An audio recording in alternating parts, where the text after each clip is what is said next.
4.7 보궐선거 공식 선거운동 둘째 날을 맞아 여야 후보들은 각자 낮은 지지층을 공략하기 위한 행보로 분주한 모습입니다. 박영선 후보와 오세훈 후보는 현장을 돌며 지지층 끌어모으기에 나섰고 부산시장 선거에 나선 김영춘, 박형준 후보는 부동산 의혹 공방을 벌이고 있습니다. 수십억을 대출받아 전철 역사 예정지의 땅을 산 포천시 공무원에 대한 구속 여부가 다음 주 가려질 전망입니다. 경찰은 양양자 더불어민주당 의원에 대해서도 내사를 벌이고 있는 것으로 확인됐습니다. LH 사태로 촉발된 공직자 부동산 투기와 관련해 정부가 재발방지책과 투기 근절 방안을 다음 주 초에 발표합니다.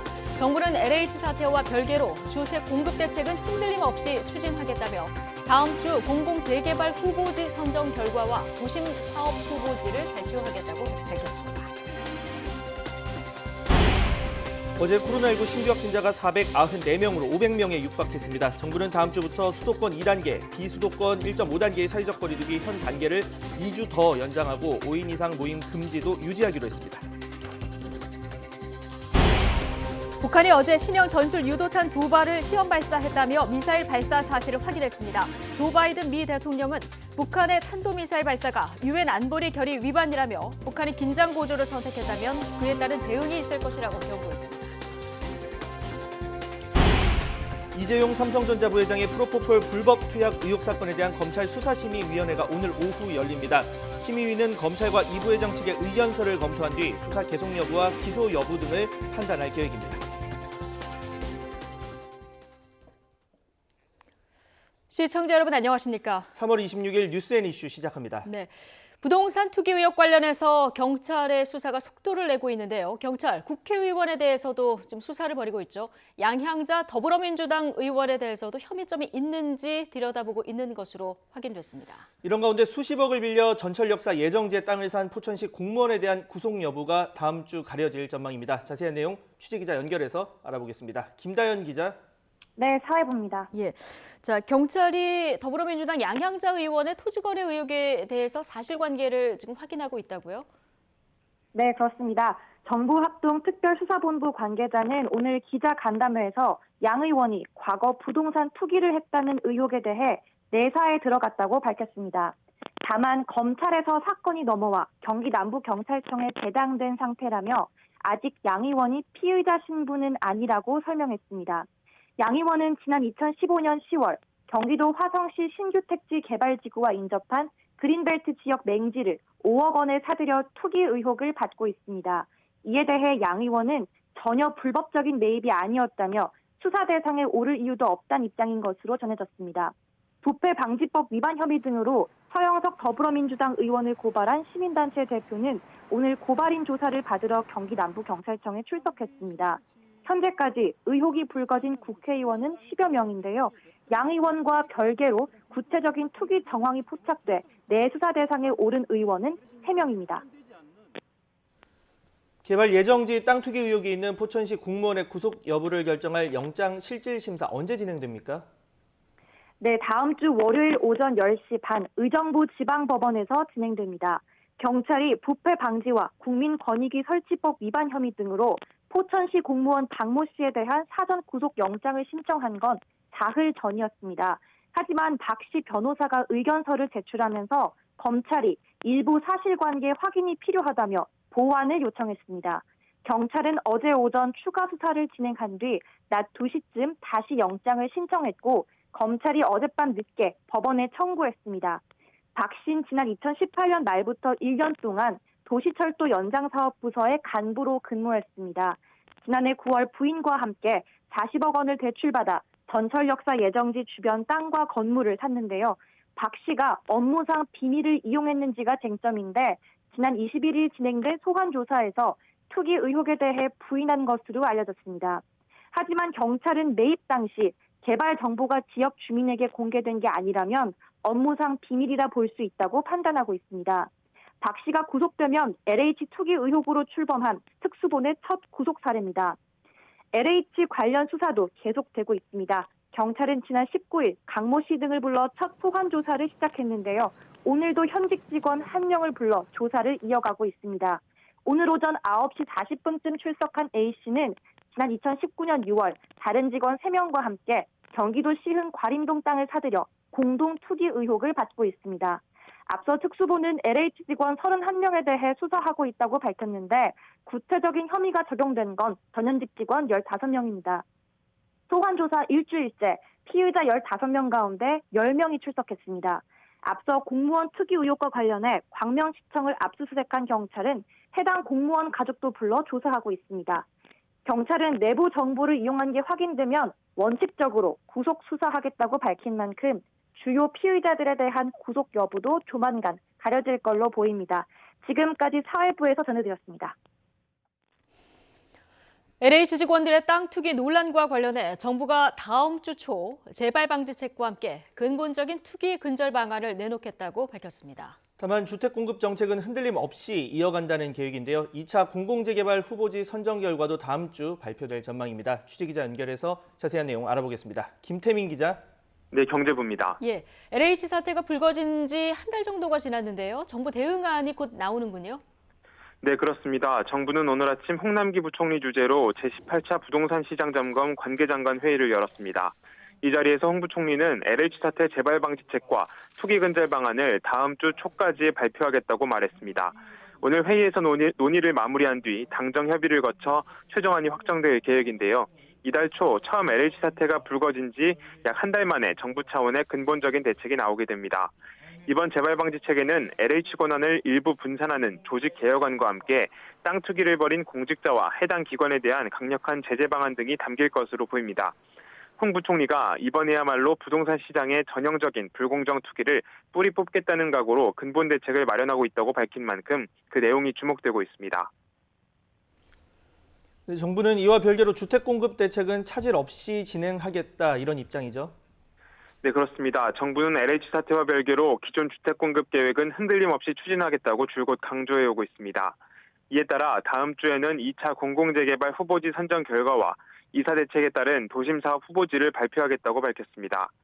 또 최근 부동산 매매 가격 상승폭이 줄고 전셋값 하락세도 감지되는 등 LH 사태가 시장에 미친 부정적 영향이 제한적이었다고 진단했습니다. 홍남기 부총리는 지금 부동산 정책이 흔들린다면 우리 모두와 미래 세대까지 피해를 입게 된다며 부동산 정책은 일관성 있게 추진할 것이라고 재차 강조했습니다. 이에 따라 기존에 발표된 주택 공급 계획을 속도감 있게 추진해 시장의 불확실성 우려를 완전히 불식시키겠다는 계획입니다. 지금까지 경제부에서 YTN 김태민입니다.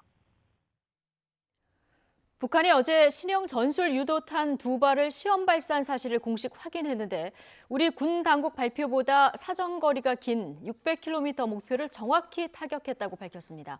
김정은 위원장은 불참했고 대신 평양에 새로 지을 주택 예정 부지를 둘러보면서 민생 행보를 이어갔습니다. 취재기자 연결해보겠습니다. 황혜경 기자. 네, 통일외교 안보부입니다. 북한이 어제 쏘아 올린 발사체 2발에 대해서 공식 확인을 했다고요? 네, 그렇습니다. 북한이 오늘 새벽 보도를 통해 국방과학원이 새로 개발한 신형 전술유도탄 시험 발사를 진행했다고 보도했습니다. 어제 새벽 우리 군이 파악한 발사체 발사 사실을 공식 확인한 겁니다. 북한 매체들은 이번에 시험 발사한 신형 전술유도탄 2기는 동해상 600km 수역에 설정된 목표를 정확히 타격했다면서 대단히 성공적으로 진행됐다고 평가했습니다. 특히 이번 신형 전술유도탄은 탄두 중량을 2.5톤으로 개량한 무기체계라면서 이번 시험 발사를 통해 개량형 고체 연료 발동기의 성능을 확인하고 적어도 활공 도약형 비행 방식의 변칙 궤도 특성도 재확증했다고 설명했습니다. 공개된 사진을 보면 북한판 이스칸데르로 불리는 KN-23의 개량형으로 추정되는데요. 지난 1월에 열린 8차 당대회 열병식에서 탄두가 길어진 형태의 KN-23을 선보였는데 탄두 중량을 기존 1톤에서 2.5톤으로 늘려 이번에 시험 발사에 나선 것으로 보입니다. 또 앞서 우리 군 당국은 이번 미사일의 사거리를 450km로 추정했는데요. 북한은 사거리를 600km라고 발표해 이 부분도 다소 차이가 나는 부분입니다. 이번 시험 발사에는 김정은 국무위원장은 참석하지 않았습니다. 대신 군사 분야에서 김정은의 오른팔이라고 할 수 있는 리병철 당 중앙군사위원회 부위원장이 노동당 군수공업부, 국방과학부문 간부들과 함께 발사 장면을 지켜봤습니다. 리병철 부위원장은 어제 시험 발사가 8차 당대회가 제시한 국방과학 정책을 관철해 나가는 데 중요한 과정이라면서 이번 무기체계의 개발은 군사력 강화와 한반도에 존재하는 각종 군사적 위협을 억제하는 데 큰 의의를 가진다고 평가했습니다. 네, 이에 대한 우리 정부 추가 입장 아직 없습니까? 네, 통일부 차덕철 부대변인은 오늘 정례 브리핑에서 어제 북한의 발사체 발사에 대해 한미 국방정보당국 간 긴밀한 공조를 통해 북한의 의도 등에 대해 분석하겠다고 밝힌 것 외에 별도의 추가 입장은 없다고 전했습니다. 다만 어제 NSC 상임위원회 긴급회의에서 북한의 발사에 대해 깊은 우려를 표명했다는 점을 언급하면서 통일부도 같은 입장이라고 가름했는데요. 북한이 도발 강도를 조금씩 높여가고 있고 미국도 새 대북 정책 발표를 앞두고 있는 상황을 예의주시하고 있는 가운데 우리 정부도 한반도의 군사적 긴장 고조를 막기 위해 고심하고 있는 모습입니다. 미사일 시험 발사에 참석하지 않은 김정은 위원장은 대신 어제 보통 강변에 지을 주택 예정 부지를 둘러보고 새로 생산한 여객버스 시제품도 직접 타보는 등 민생 행보를 이어갔습니다. 북한 매체들은 김 위원장이 수도 중심부를 흐르는 보통 강변을 따라 현대적인 주택구를 형성하고 고층, 저층 주택들을 조화롭게 배치해 강한 지구를 특색 있게 변모시킬 구상에 대해 언급했다고 전했는데요. 특히 이 주택지구는 평양 5만 세대 주택 건설과는 별도로 당 중앙위원회가 직접 추진해 당과 국가를 위해 헌신하고 있는 공로자와 과학자, 교육자들에게 선물할 방침이라고 덧붙였습니다.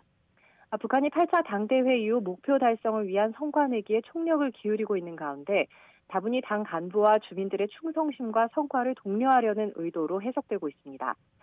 김 위원장은 반면 올해 들어 아직 군부대 방문 등 군 관련 행보는 일절 보이지 않고 있는데요.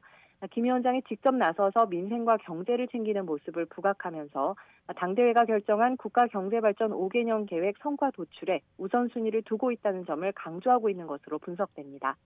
지금까지 YTN 황혜경입니다. 조 바이든 미국 대통령이 취임 첫 공식 기자회견에서 북한이 긴장 고조를 선택했다면 그에 따른 대응이 있을 것이라고 말했습니다.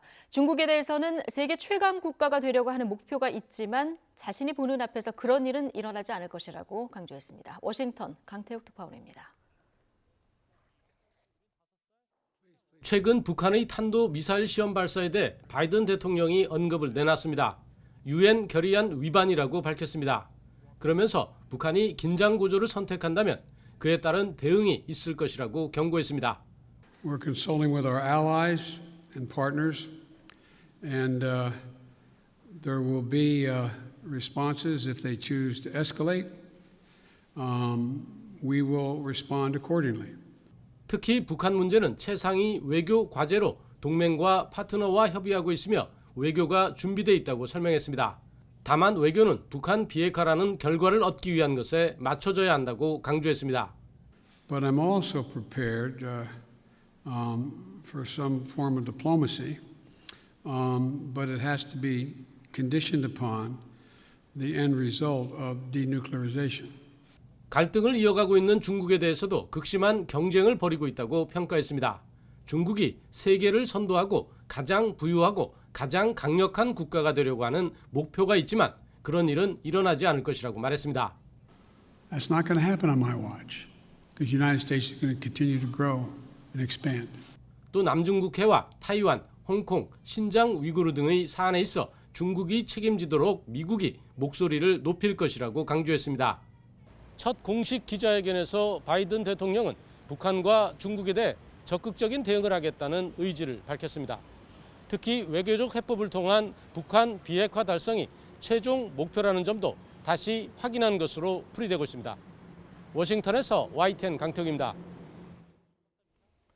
어제 하루 코로나19 신규 확진자가 500명에 육박했습니다. 정부는 3차 대유행의 기세가 여전하다고 보고 현재의 사회적 거리 두기 단계를 2주 더 연장하기로 했는데요. 취재기자 연결해서 알아보겠습니다. 신현준 기자. 네, 신현준입니다. 네, 신규 확진자가 500명 가까이 나왔습니다. 그 전날보다 60명 넘게 늘었는데 자세한 지역별 확진자 상황 짚어볼까요? 네, 오늘 0시 기준 신규 확진자는 모두 494명입니다. 전날보다 64명 늘며 500명대에 바짝 다가섰는데요. 지난달 19일 561명 이후 35일 만에 가장 많은 수치입니다. 감염 경로는 국내 발생이 471명, 해외 유입이 23명입니다. 국내 발생을 지역별로 보면 역시 수도권이 많은데요. 서울이 121명, 경기 187명, 인천 28명 등 수도권 신규 환자만 336명입니다. 이 가운데 85명은 수도권 임시선별검사소에서 양성 판정을 받았습니다. 수도권 밖의 지역에서는 경남이 37명으로 가장 많고 강원 24명, 대구 18명, 대전 13명, 경북 12명, 부산 11명 등입니다. 사망자는 7명 더 늘었고 위중증 환자는 변동이 없이 111명입니다. 백신 접종 현황도 나왔습니다. 오늘 0시 기준 신규 1차 접종자는 32,466명으로 누적 76만 명을 넘어섰습니다. 국내 전체 인구로 따지면 1.48%가 1차 접종을 마친 셈입니다. 2차 접종까지 마친 사람도 1,142명 늘어 누적 3,833명입니다. 예방접종 뒤 이상 반응 신고는 103건이 추가됐습니다. 이 중 아나필락시스 의심 사례가 3건이고 중증 의심 사례가 1건, 그리고 사망 사례도 1건이 추가됐습니다. 사망자는 아스트라제네카 백신을 맞고 숨졌는데 아직 접종과의 인과성은 확인되지 않았습니다. 네, 이처럼 확진자가 좀처럼 줄지 않는 가운데 정부가 사회적 거리 두기 단계를 2주 더 연장하기로 했죠. 네, 정세균 국무총리는 오늘 아침 중대본 회의 모두 발언에서 다음 주부터 2주 동안 현재의 거리 두기 단계와 5인 이상 모임 금지를 유지하겠다고 말했습니다. 이로써 수도권 2단계, 비수도권 1.5단계의 사회적 거리 두기가 다음 달 11일까지 연장됩니다. 정 총리는 하루 3,400명대의 확진자 수가 7주간 이어지는 가운데 거리 두기 피로감은 커지고 긴장감은 점점 느슨해지고 있어 우려스럽다며 이같이 전했습니다. 이어 추가적인 방역 조치를 시행해 3차 유행이 정체기를 벗어나 안정기에 들어서도록 총력을 다하겠다고 밝혔는데요. 정 총리는 최근 발생한 집단 감염 사례를 분석한 결과 유증상자의 시설 이용으로 감염이 확산하거나 이어진 경우가 상당수라며 새로운 거리두기 체계 개편 차원에서 준비한 기본 방역 수칙을 앞당겨 적용한다고 밝혔습니다. 이에 따라 다중이용시설 출입자 관리를 강화해 증상이 있으면 이용을 제한하고 유증상자를 최대한 빨리 찾아내도록 진단검사도 확대합니다. 정 총리는 다만 현장의 철저한 준비를 위해서 일주일의 준비 기간을 주겠다고 말했습니다. 또 새로운 거리두기 체계와 관련해 희망하는 지역에 시범 적용을 추진하겠다며 그 결과를 면밀하게 평가한 뒤 거리두기 체계 개편 시기를 다시 검토하겠다고 설명했습니다. 지금까지 사회부에서 YTN 신현주입니다. 다음 달부터 75살이 넘는 어르신을 대상으로 화이자 백신 접종이 시작되는데요. 이 화이자 백신을 보관할 수 있는 초저온 냉장고가 준비된 예방접종센터가 하나둘 마련되고 있습니다. 다음 달 개소를 앞둔 이 센터에 나가 있는 취재기자 연결해 보겠습니다. 정현우 기자. 네, 서울 은평구 문화예술회관에 마련된 예방접종센터에 나와 있습니다. 네, 정 기자가 나가 있는 이 예방접종센터 다음 달부터 화이자 백신 접종이 시작되는데 관련 준비에 한창인 상황이죠? 네, 그렇습니다. 다음 달부터 75살 이상 어르신들을 대상으로 화이자 백신이 주사가 되는 예방접종센터인데요. 지금은 보시다시피 이렇게 의사들이 문진을 하는 예진실과 그리고 뒤에서 접종을 할 수 있는 접종실 등 모든 시설 등은 마련이 완료된 상황입니다. 네, 실제 접종은 하지만 어르신들의 접종 순서나 계획 등이 모두 잡히게 되는 4월 초순쯤에 진행이 된다고 하는데요. 오전 8시부터 오후 5시까지 어르신 600명, 그러니까 예약을 받은 600명을 대상으로 실제 접종이 진행되게끔 준비하겠다는 계획입니다. 오늘 오전에는 이곳에서 코로나19 백신 주사를 직접 점검하는 모의 훈련도 진행했는데요. 우선 초저온 냉장고에서 모의 백신을 꺼내서 식염수를 넣고 나누는 작업으로 시작해서 접종 뒤 15분에서 30분 동안 상태 이상이 있는지 대기하는 것처럼 이렇게 실제 접종처럼 진행이 됐습니다. 다음 달부터 이렇게 화이자 백신을 맞게 되는 75살 이상 어르신에는 노인시설에 입소해 있는 분들도 포함됩니다. 은평구는 어제까지 각 동에서 어르신들의 접종 동의서를 받았고 지금은 접종 명단을 추리고 있다는데요. 아무래도 서울 자치구들 가운데 6번째로 고령화율이 높은 만큼 접종 대상도 그만큼 많고 동의율도 낮지 않다는 설명입니다. 거동이 불편한 분들이 많은 75살 이상 시민을 대상으론 예방접종시설의 접근성이 좋아야지 접종이 손저로울 텐데요. 은평구에선 각 동사무소에서 출발해 예방접종시설까지 어르신들을 실어나를 전세버스를 마련해놨다고 합니다. 또 예방접종 추진단은 4월 중에 예방접종센터 140개소를 6월에는 69개소를 마련해 7월 안에 센터 254곳을 설치한 다음 최대한 가까운 곳에서 접종이 이뤄지게 한다는 계획입니다. 화이자 백신 접종에 더해 2분기엔 아스트라제네카 백신 접종 대상도 늘어납니다. 우선 요양병원이나 시설 밖에 계신 65살에서 74살 사이 어르신들도 6월부터는 아스트라제네카 백신을 접종받습니다. 방역당국에선 만 개소 이상의 위탁 의료기관을 활용해 예약을 받겠다는 계획입니다. 또 학교에서 일하는 특수교육 종사자와 초중등 보건교사 등은 4월 첫째 주에 주사를 맞게 되고 유치원과 어린이집 교사, 초등학교 1, 2학년 교사는 6월에 아스트라제네카 백신을 맞게 됩니다. 코로나19 치료 병원을 제외한 보건의료인, 그리고 경찰, 군인, 소방 등에 대한 백신 접종 계획도 6월에 잡혀 있습니다. 지금까지 서울 은평구 문화예술회관에서 YTN 정현우입니다. 4.7 보궐선거 공식선거운동 둘째 날을 맞아 각 후보들은 표심 잡기에 분주합니다. 민주당 박영선 서울시장 후보는 젊은 층 공략에 주력하고 국민의힘 오세훈 후보는 구로구 등 상대적으로 지지세가 덜한 지역 유세를 진행하고 있습니다. 국회 취재기자 연결합니다. 김승환 기자. 네, 국회입니다. 네, 서울시장 선거 전부터 보겠습니다. 이 젊은 층과 서울 서남부 각각 상대적으로 열세라고 느껴지는 연령대 계층에 대한 공략에 나선 게 눈에 띄는데 어떻습니까? 네, 두 후보 공식 선거운동 둘째 날을 맞아서 아침부터 일찌감치 표심 잡기에 돌입했습니다. 먼저 박영선 후보의 오늘 동선을 보면 선택과 집중이라고 할 수가 있겠습니다.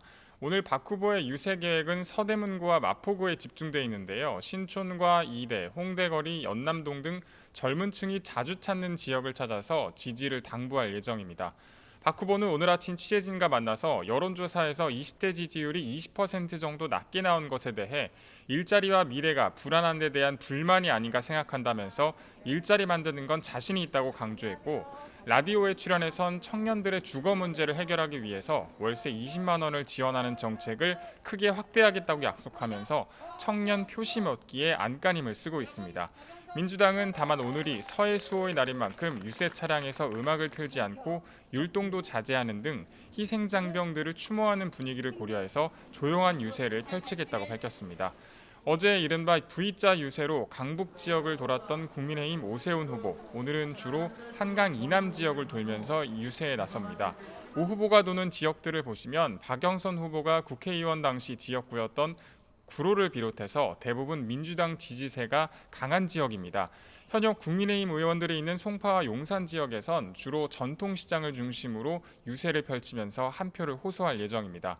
오 후보는 오늘 유세 현장에서 자신이 시장이 되면 재건축과 재개발을 비롯해서 새로운 주택 공급이 될 거라는 걸 의심하는 분이 안 계실 거라면서 신규 주택을 많이 공급하고 다가구 주택 밀집 지역엔 생활 환경을 더 좋게 만들겠다면서 부동산 문제를 적극 띄우고 있습니다. 네, 부산시장 선거전도 살펴보겠습니다. 이 후보에 대한 양당의 공방전이 점점 심화하고 있는 상황이죠. 네, 더불어민주당 지도부는 중앙선대위 회의를 부산 김영춘 후보 사무실에서 열면서 김 후보에게 힘을 실어주는 모습입니다. 김태년 당대표 직무대행은 오늘 회의에서 박형준 후보가 1일 1 의혹이라는 흑역사를 쓰고 있다면서 박 후보가 부산 발전에 진만 될 것이라면서 맹비난했고, 이낙연 상임선대위원장도 박 후보가 욕심도 많은 데다 의욕도 많고 공직관도 부족한 사람이라 부산시정을 맡기면 부산이 어떻게 될지 시민들께 묻지 않을 수 없다면서 공세 수위를 높였습니다. 국민의힘 박형준 후보 측도 김 후보 관련 부동산 의혹을 제기하면서 맞불을 놓았는데요. 오늘 김영춘 후보 형이 땅을 특혜 매매했다는 의혹과 관련해서 기자회견을 열었습니다. 또 박 후보는 오늘 오후 오거돈 전 시장의 성폭력 공동대책위원회 기자회견장에 참석해 오거돈 전 시장의 재판 연기에 대한 비판 수위를 높일 것으로 예상되는데, 김영춘 후보도 이 자리에 참석해서 이슈 확산 차단에 주력할 것으로 보입니다. 지금까지 국회에서 YTN 김승환입니다. 문재인 대통령이 일부 부처의 차관급 인사를 단행했습니다. 문 대통령은 통일부 차관에 최영준 통일부 통일정책실장을 내정하고 국토교통부 제2차관은 황성규 국토교통부 대도시권 광역교통위원회 상임위원을 내정했습니다. 또 과학기술정보통신부 제1차관은 용홍택 과기부 연구개발정책실장, 2차관은 조경식 대통령 비서실 디지털혁신비서관을 내정했습니다. 이 밖에도 인사혁신처장은 김우호 인사혁신처 차장, 산림청장은 최병암 산림청 차장, 병무청장에는 정석환 국방부 국방정책실장을, 또 관세청장에는 임재현 기획재정부 세제실장을 각각 내정했습니다. 네, 조금 전 들어온 속보 전해드리겠습니다. 지금 구미 빌라에서 홀로 숨진 채 발견된 이 3살 여아 관련한 내용인데요. 이 3살 여아가 산부인과 의원에서 바꿔치기가 된 것으로 경찰이 확인했다는 내용의 속보가 들어왔습니다. 지금 사건을 수사 중인 이 경북 구미경찰서가 이 친모 성모 씨가 구미한 산부인과 의원에서 신생아를 체열 검사 전에 두 신생아를 바꿔치기 한 사실을 밝혀냈다는 내용인데요. 이게 병원 기록에는 신생아 혈액형이 A형인데 석 씨 큰딸이자 산모인 김모 씨와 전 남편 홍모 씨 사이에서 나올 수 없는 혈액형이다, 이런 내용입니다. 따라서 이 석 씨가 산부인과 의원이 혈액형 검사하기 전에 자신이 낳은 아이를 바꿔치기 한 것으로 지금 경찰이 보고 있다는 내용인데요. 보다 자세한 내용은 들어오는 대로 바로 정리를 해서 전해드리겠습니다. 이재용 삼성전자 부회장이 불법적으로 프로포폴을 맞았다는 의혹 사건에 대한 검찰 수사심의위원회가 오늘 열립니다. 외부 전문가가 모여서 이 사건 수사를 계속할지 또 재판에 넘길지 등을 심의할 예정인데요. 취재기자 연결해서 알아보겠습니다. 강희경 기자. 네, 대검찰청입니다. 네, 잠시 뒤에 이제 회의가 시작될 텐데 관련 쟁점 짚어볼까요? 네, 이재용 삼성전자 부회장의 프로포폴 불법 투약 의혹 사건을 심의할 검찰 수사심의위원회가 오늘 오후 대검찰청에서 열립니다. 서울중앙지검 검찰심의위원회가 부의심의위원회를 열어 사건을 수사심의위에 올리기로 한 지 보름 만입니다. 앞서 검찰은 지난해 1월 국민권익위원회로부터 이 부회장이 한 성형외과에서 프로포폴을 상습 투약받았다는 제보와 함께 수사 의뢰를 받고 본격적으로 수사에 착수했습니다. 이 부회장 측은 합법적 처치 외에는 불법 투약을 한 적이 없다며 혐의를 줄곧 부인해왔는데요. 결국 이 부회장 측에서 수사심의위 소집을 신청했고 심의위원회는 지난 11일 수사심의위를 소집하기로 의결했습니다. 수사심의위는 국민적 의혹이 제기되거나 사회적 이목이 쏠린 사건에 대해 수사 계속 여부, 기소 여부 등을 심의하기 위한 제도입니다. 오늘 회의에 참석하는 현안위원은 법조계와 학계, 언론계, 시민단체 등 각계 전문가 150에서 250명으로 구성된 수사심의위원 명단 가운데 대검이 15명을 무작위로 추첨해 선정됐습니다. 이 위원장을 포함해 16명이고 이 부회장의 참석 의무는 없습니다. 위원들은 주임 검사와 이 부회장 측이 오늘 제출할 의견서 등을 검토한 뒤 수사 계속 여부와 기소 여부 등을 판단해 결론 내릴 전망입니다. 일치된 의견이 나오지 않으면 위원장을 제외하고 출석위원 과반수의 찬성으로 의결합니다. 다만 검찰이 수사심의의 권고를 반드시 따라야 하는 건 아닙니다. 이 부회장은 지난해 경영권 불법 승계 의혹에서도 수사심의를 신청해 수사 중단과 불기소 권고를 받아냈는데요. 검찰은 권고를 따르지 않고 이 부회장을 재판에 넘겼습니다. 그러나 당시에도 무리한 기소라는 비판이 계속 나왔던 만큼 오늘 권고가 검찰 수사에 영향을 미칠 수밖에 없어서 결과에 관심이 쏠리고 있습니다. 지금까지 대검찰청에서 YTN 강희경입니다.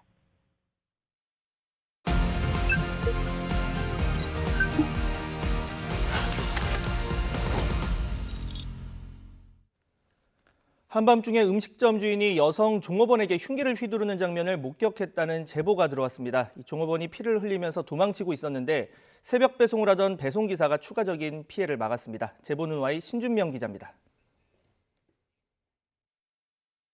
골목길에서 도망치는 여성을 한 남성이 쫓아갑니다. 이내 붙잡힌 여성 바닥에 쓰러집니다. 차를 타고 지나다 이를 목격한 운전자. 살려달라는 다급한 목소리에 바로 차를 세우고 경찰에 신고하면서 두 사람 사이로 뛰어듭니다. 처음에 도와달라고 말씀하신 게 아니라 살려달라고 말씀을 하셨어요. 사람이 살려달라고 그러면은 일단 살려주는 게 도리잖아요. 사건이 발생한 건 새벽 1시 반쯤. 김포시 사우동에서 초밥집을 운영하는 40대 남성 A씨가 종업원 40대 여성 B씨에게 흉기를 휘둘렀습니다. 머리를 다친 B씨는 피를 흘리며 가게에서 뛰쳐나왔습니다. 이때 마침 새벽 배송 아르바이트를 하던 김학열 씨가 이를 목격한 겁니다. 그리고 여성에게 달려드는 걸 막아서자 A씨는 폭행을 멈추고 초밥집으로 달아났습니다. 경찰 신고한 다음에 자꾸 슬금슬금 도망가시길래 아저씨 어디 가세요? 일로 와보세요. 일로 와보세요. 하니까 자꾸 도망가기만 하고 종업원 B씨는 병원으로 옮겨졌고 생명에는 지장이 없는 것으로 전해졌습니다. 신고를 받고 출동한 경찰은 A씨를 특수상해 혐의로 현행범 체포했습니다. 경찰 조사 결과 A씨는 자신이 운영하는 가게에서 B씨와 함께 술을 마시다 시비가 붙어 범행을 저지른 것으로 드러났습니다. 가해자와 피해자 모두 술에 많이 취한 상태였던 것으로 전해졌습니다. 경찰은 A씨에 대한 구속영장 신청을 검토하고 있습니다. YTN 신준명입니다. 최근 날이 따뜻해지고 수도권 이외 지역의 음식점이나 술집의 영업시간 제한도 없어졌습니다. 음주운전이 덩달아 늘어날 우려도 커졌는데요. 비수도권으로 이른바 술자리 원정을 떠났다가 만취 상태로 운전하는 꼼수를 잡기 위해서 경찰이 대대적인 고속도로 길목 단속에 나섰습니다. 차정윤 기자의 보도입니다. 음식점이 문을 닫은 밤 10시, 서울 시내 도로에 쏟아져 나온 차량을 상대로 경찰이 음주 단속을 벌입니다.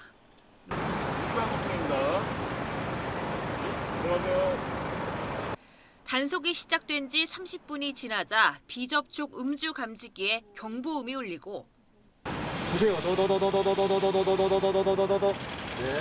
차에서 내린 남성 운전자의 혈중 알코올 농도는 0.099%, 면허 취소 수준이었습니다.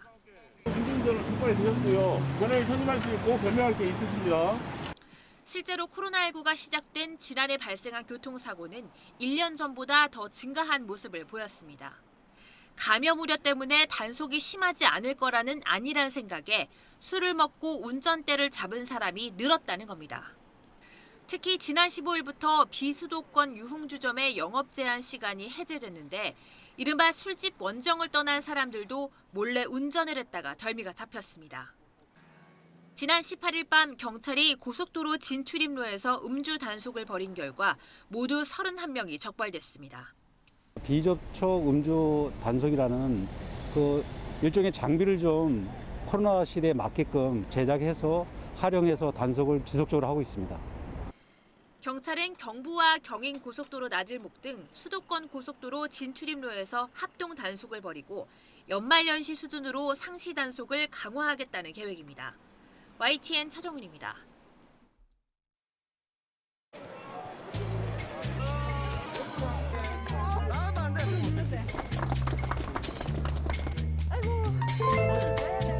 자원봉 파악이 좋은 맞춤형 서울을 꼭 만들어주세요. 체력 관리는 아침에 남편이 만들어주는 야채 주스가 저의 건강 비결입니다. 여기 같이 왔는데 어디 갔는지 모르겠네요. 같이 오셨어요? 네. 어디 갔나? 좀 전에 저랑 어제 밤에 집에 들어갔더니 요 가슴에다 이렇게 다는 박영선 남편 그거를 만들고 있더라고요.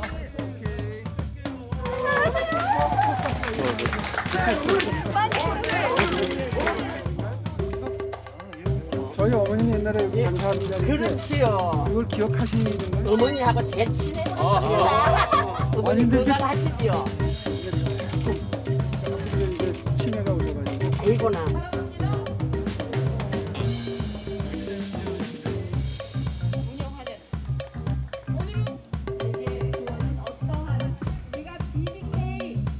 그래서 저는 3분기 백신 접종 대상자 중에서 고3 수험생들을 먼저 여름방학 기간에 접종시킬 것을 정부 당국에 제안하고자 합니다.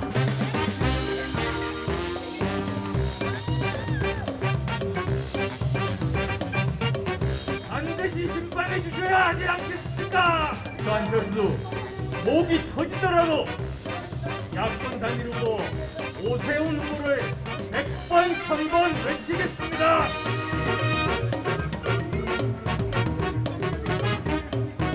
제가 당선이 되면 이 속도가 나지 않는 정전철 반드시 속도를 내서 교통 소외 지역 문제 해결하고 강남도 균형 발전 반드시 이루어 드리겠습니다.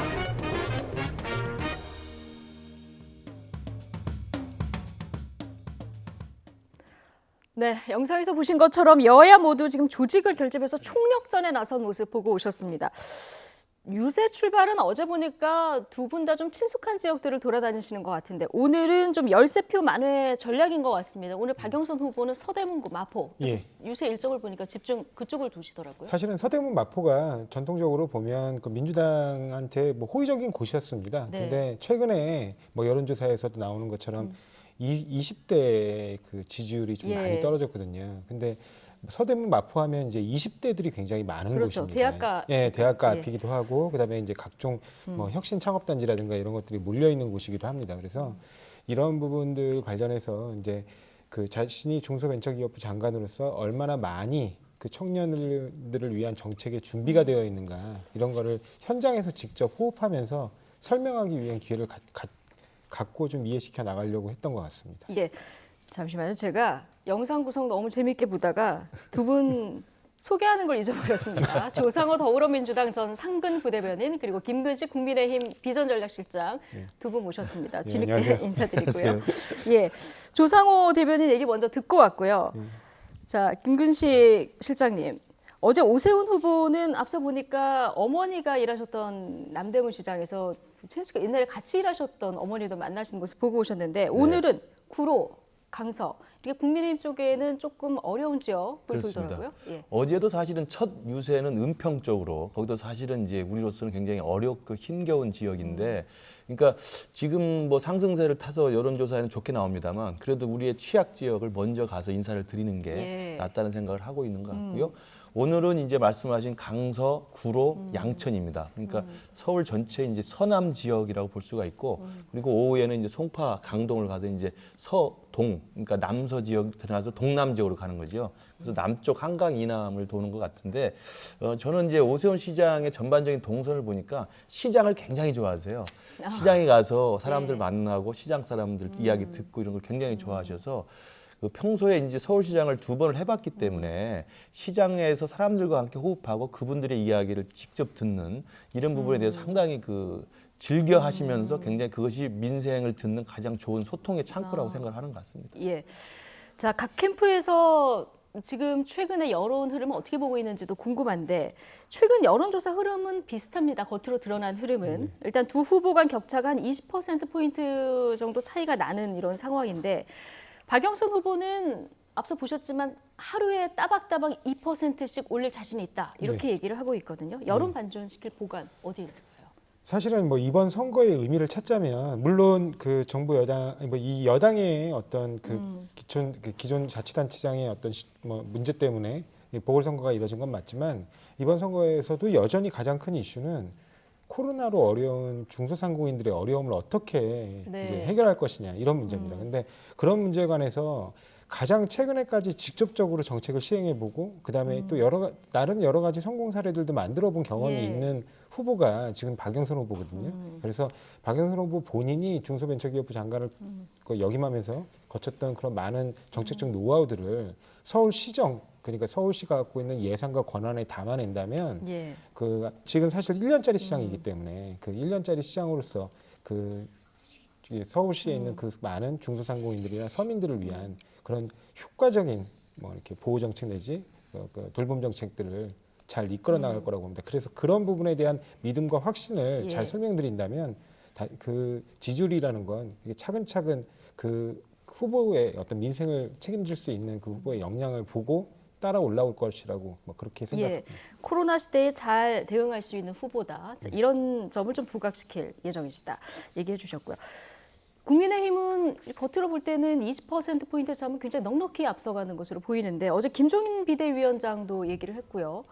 오세훈 후보도 유세 현장에서 여론조사 믿지 말아라 박빙이다 이런 얘기를 했거든요. 실제 이제 어떻게 보고 계신지. 부자 몸조심이 아니고요. 실제로도 선거라는 건 2주 정도면 충분히 추격하거나 반전이 가능한 그런 선거의 드라마가 있거든요. 실제로 좀 조심하자 이런 그렇습니다. 분위기군요. 왜냐하면 기억하시지만 2010년에 서울시장 선거 때도 당시 오세훈 후보가 됐습니다만 초반에 여론조사는 거의 20% 가까이 앞서갔었습니다.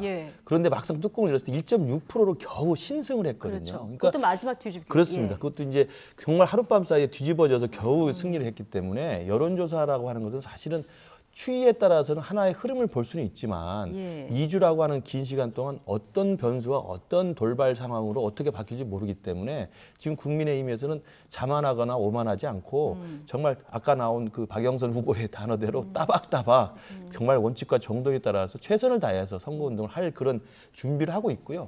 그래서 아마도 어제 서남 지역이나 어제쯤 서북 지역이나 지금 서남 지역 같은 걸 먼저 타겟으로 삼는 이유도 우리가 가장 어려운 지역에 가서 호소하고 읍소하는 그런 좀 낮은 자세로 선거에 임해야 된다고 생각을 합니다. 오늘 그 한국갤럽 여론조사 정기조사인데 좀 보실까요?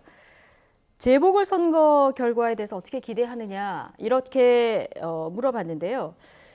여당이 다수 당선돼야 된다 의견 그리고 야당이 다수 당선돼야 된다 이런 의견을 물어봤는데 여당이 다수 당선돼야 된다가 33%, 그리고 야당이 다수 당선돼야 된다가 57%입니다. 근데 이것보다 사실 연령대별 표심에 관심이 많이 가는데 40대를 제외하고는 모두 야당이 당선돼야 된다. 이렇게 지금 보고 있는 상황이고 사실 어제 오마이뉴스 여론조사를 봐도 비슷한 결과거든요. 어떻게 보고 계십니까? 사실은 뭐 지금은 거의 이제 분노의 불길이 거의 정점에 있는 시점이라고 봅니다. 예. 왜냐하면 이제 그 LH 투기 사태, 그러니까 그 이전에 그 어떤 주택 정책에서 약간 이제 정책적으로 좀 미숙한 모습을 보였던 그런 부분 때문에 굉장히 집값이 많이 올라가가지고 그런 부분에 대해서 이제 국민들이 많이 실망한 상태에서 실제로 그 주택 정책을 해결하겠다고 내놓은 그 정책 속에 그 공직자들의 어떤 투기 그런 부분들까지 결합돼서 굉장히 많은 폭발이 일어났다고 보고요. 뭐 표현으로 하면 정말 그냥 험악한 정도의 수준의 민심이죠. 그래서 그런 부분들이 있지만 뭐 어찌됐든 민주당은 그런 그 공직자들의 투기 문제들을 근본적으로 해결하기 위해서 계속 노력하고 있고요. 예. 그 계속 노력하고 있는 모습을 지금도 보이고 있다고 생각합니다. 뭐 이번에도 좀 아쉬웠던 게 이제 그 이른바 5법이라고 그 투기 근절책을 내놓기 네. 위한 어떤 해결 방안들을 국회에서 논의하고 있었는데 예.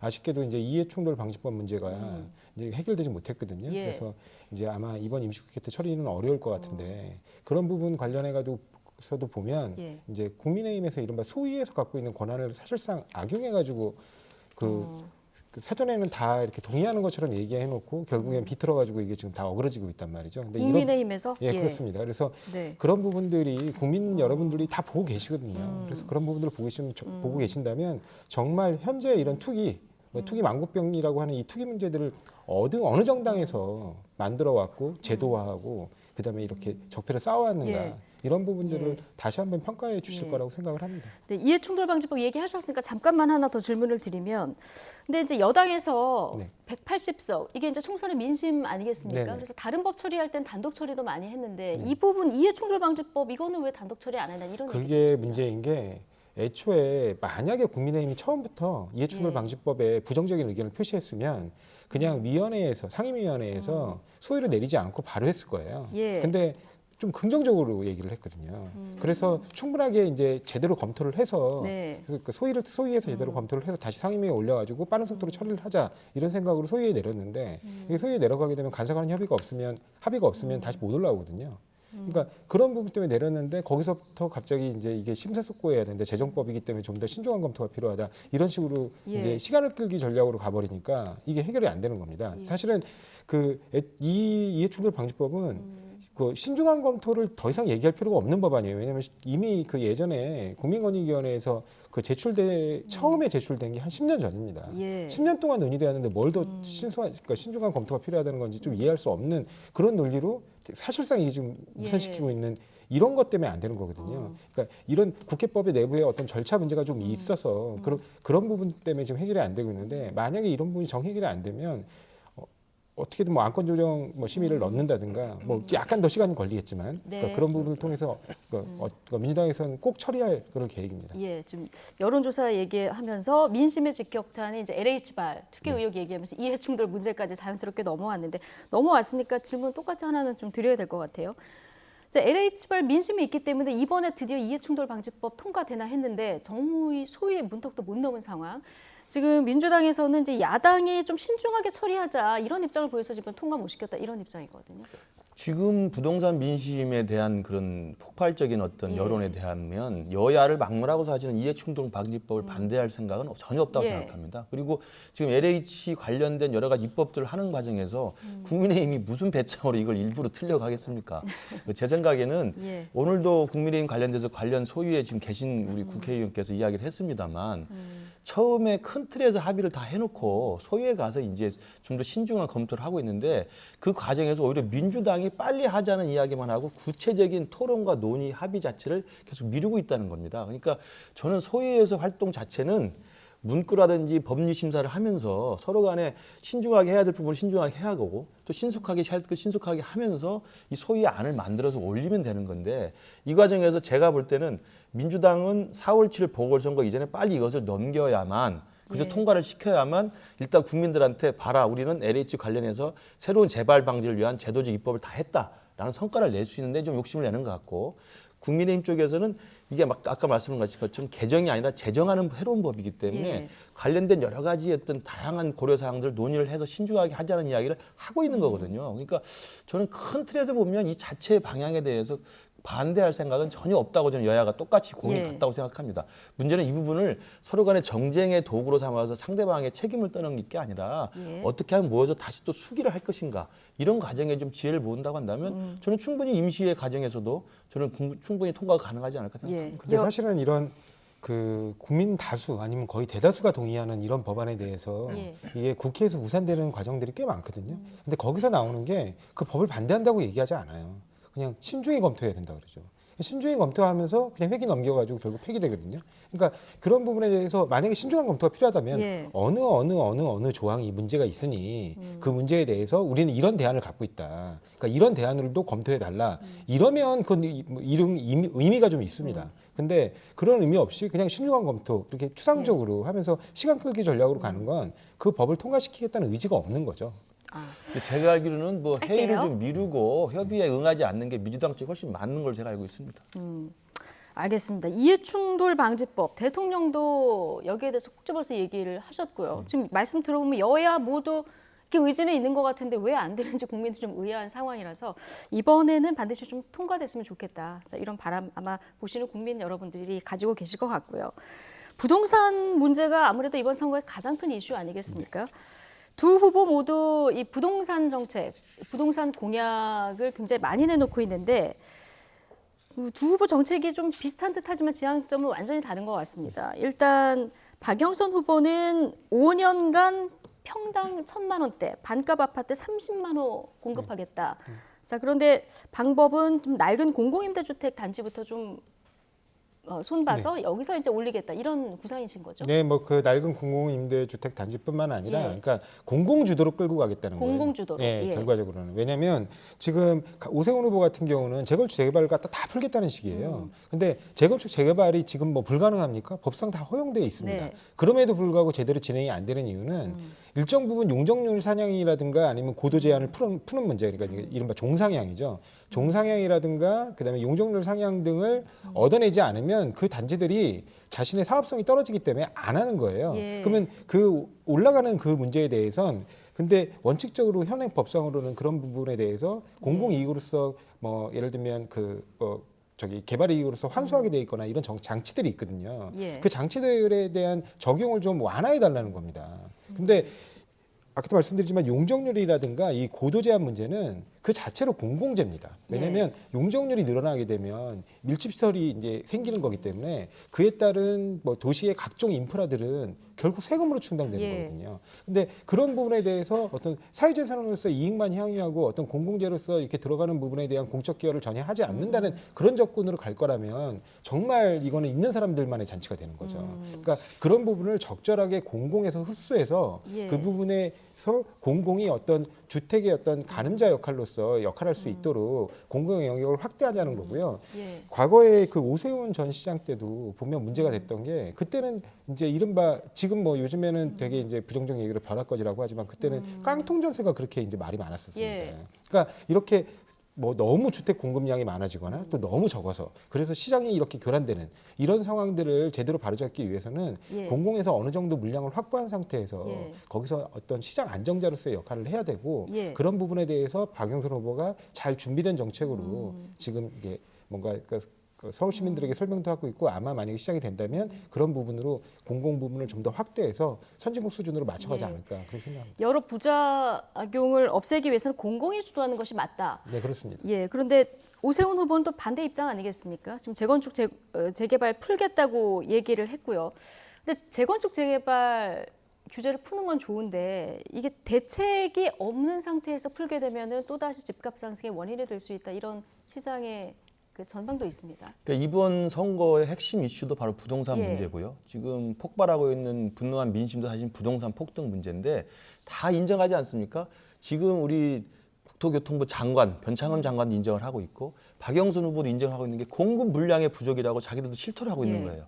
그리고 두 분이 공급 물량도 비슷합니다. 그렇습니다. 30만 그러니까 원, 36만 공급이 원. 부족한 이유를 다 이야기를 하고 있는 건데 공급이 부족하니까 민주당 측에서는 공공이 주도하는 공공 재건축, 공공 재개발로 예. 하겠다는 건데 이번에 LH 사태가 뭡니까? 바로 그 공공 주도의 재건축 신도시라는 것이 바로 투기의 원상이 돼왔던 겁니다. 그러니까 공공을 적절하게 결합하는 건 누구나 반대할 수 없지만 예. 공공이 주도하는 재건축이라는 것이 사실은 특정 세력에게는 투기의 원상이 되고 또 투기의 불로소득의 원상이 될 뿐만 아니라 시간과 그 길이 많이 걸리게 돼 있습니다.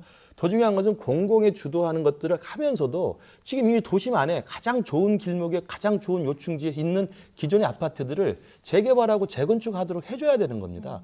이것들을 박원순 시장 9년 동안은 꽉꽉 막아놓고 있었거든요. 그러니까 이 이야기는 뭐냐면 저희들이 공공을 거부하고 민간으로 하겠다는 것도 아니고 그러나 민주당이 주도하는 공공만을 강조했을 때 신도시의 바람 속에서 나타났던 예. 지금의 사태에서 드러난 여러 가지의 부작용도 생각해 보면 민간이 주도하고 공공이 보완하는 형태로 가는 것이 저희 당 입장에서 맞다고 보는 거고요. 예. 또 하나는 지금 앵커께서 질문하신 재건축 재개발을 막 풀었을 때 부작용은 없느냐라는 문제에 대해서는 당연히 보완책이 들어가 있는 거죠. 이미 보완책을 지금 다 마련해놓고 그렇죠. 계신 건가요? 법제화되어 있는 게 많이 있지 않습니까? 초과이익 환수제도 있고요. 그리고 또 부동산 그 가격 상한제도 다 있습니다. 분양가 상한제도 있고 그리고 지금 문재인 정부 들어가지고 만들었던 세금에 대한 여러 가지 배치들 해놓고 있지 않습니까? 보유세, 취득세, 양도소득세에 대해서 다 장치를 만들어놨기 때문에 그 재건축 재개발을 활성화했을 때 들어갈 수 있는 소수의 투기 세력을 핀셋으로 끌어낼 수 있는 제도적 보완들이 이미 돼 있다고 생각을 합니다. 이걸 무작정 도시 재생이 중요하니까 도심은 꽉 막고 그다음에 이미 있는 기존의 아파트나 기존의 건축 단지는 재개발과 재건축을 예. 부지하세열로 계속 밀어버리니까 공급 물량이 딸리다 보니까 그러면 전혀 동안 파주나 문산에 가가지고 신도시를 만들다 보니까 이런 사태가 생기는 거거든요. 저는 그래서 그동안 해왔던 이 정부의 공공주도의 어떤 이 부동산 정책은 좀 재검토가 필요하다고 생각합니다. 지금 말씀하신 것 중에 LH 사태 관련해 가지고 문제가 정말 되는 거는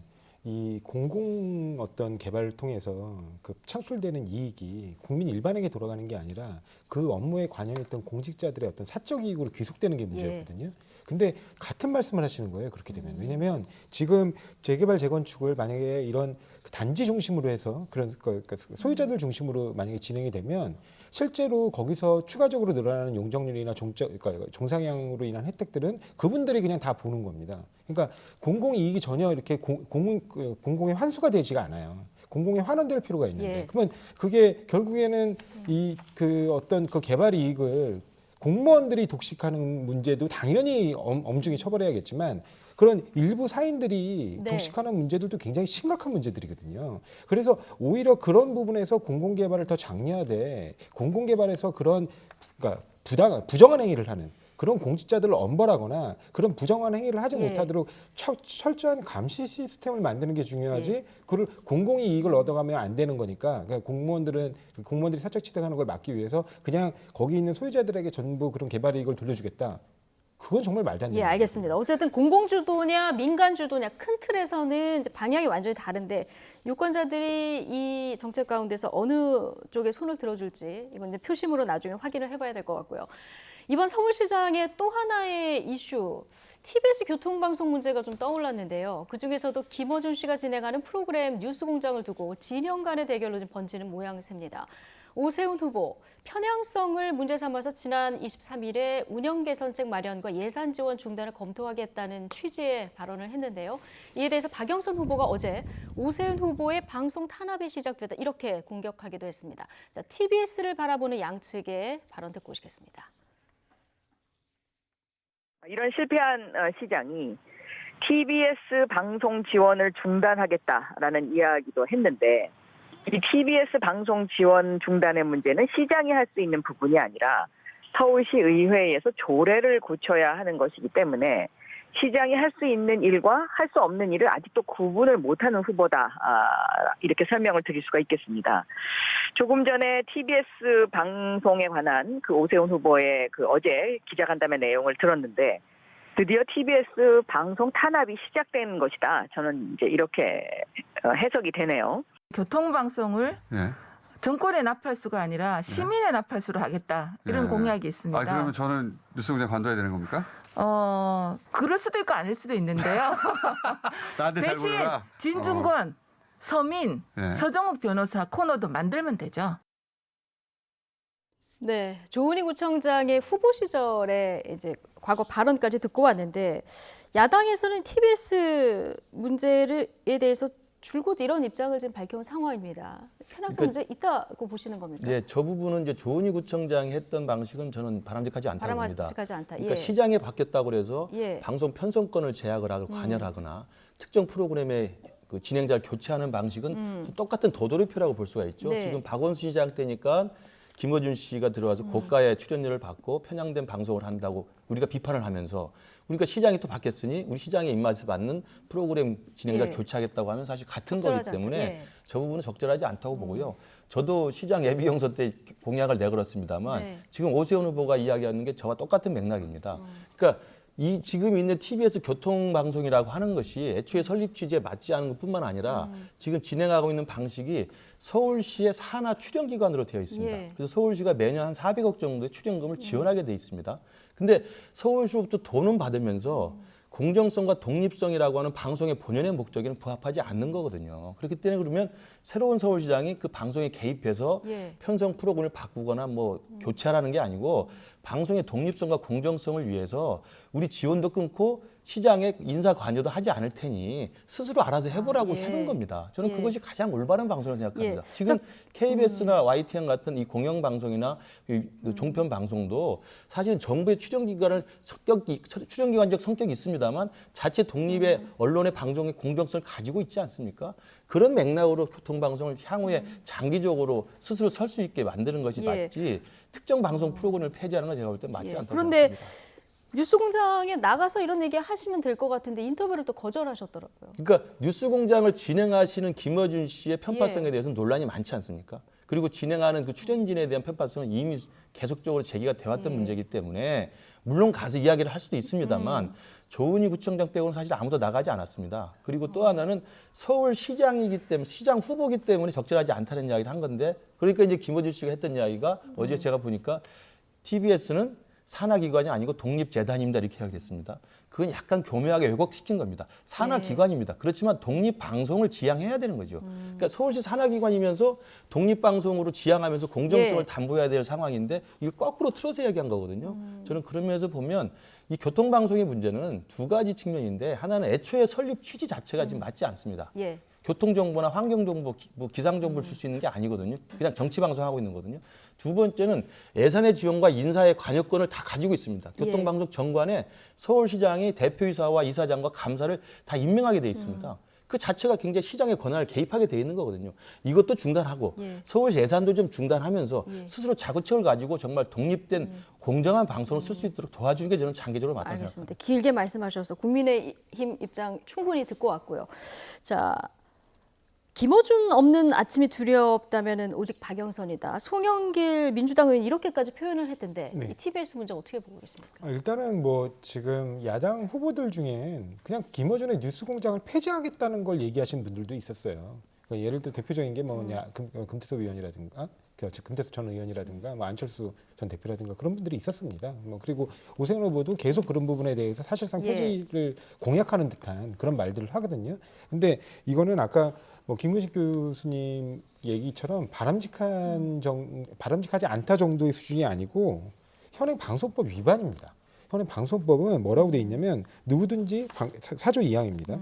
누구든지 방송 편성에 관하여 이 법 또는 다른 법률에 의하지 않고 어떠한 규제나 간섭도 할 수 없다. 그러니까 방송 편성이 뭡니까? 프로그램을 만들고 그 프로그램을 어떻게 꾸려 나갈 것인가에 대한 것인데 그런 부분에 대해서 어떠한 규제나 간섭도 할 수 없게 해놓고 이 부분에 대해서 이걸 위반하면 어떻게 합니까? 2년 이하의 징역 또는 3천만 원 이하의 벌금에 처하게 돼 있습니다. 그래서 가장 최근에는 이정현 전 그 박근혜 정부 때 홍보수석이 그 KBS 방송 편성에 개입했다는 그 이유로 뭐 벌금 1,000만 원이 확정됐거든요. 그러니까 굉장히 이렇게 엄중하게 처벌을 하고 있는 범죄행위라는 겁니다. 근데 사실상 그런 범죄에 대한 뭐 예비 행위를 하고 있다는 듯이 막 얘기를 하고 계세요. 막 이 프로그램을 폐지할 것이고 뭐 예를 들면 아까 조은희 구청장은 뭐 진중권, 서민, 서정욱 변호사 등을 출연시켜야 된다. 예. 이것도 당연히 방송 편성이 개입하는 거거든요. 예, 그러니까 그래서 이건 부적절하다 이렇게 얘기를 하셨습니다. 예, 그렇습니다. 그러니까 제 이야기를 가지고 말씀하셨어요. 네, 그러니까 김근식 교수님 같은 분이 만약에 이분 원래 뭐 서울시장 출마를 검토하셨다고 얘기 들었는데 만약에 그렇게 가셨으면 이런 무리한 얘기들이 안 나왔을 것인데 지금 나오시는 분들은 그렇게 너무 무리한 얘기들을 하고 있다는 거죠.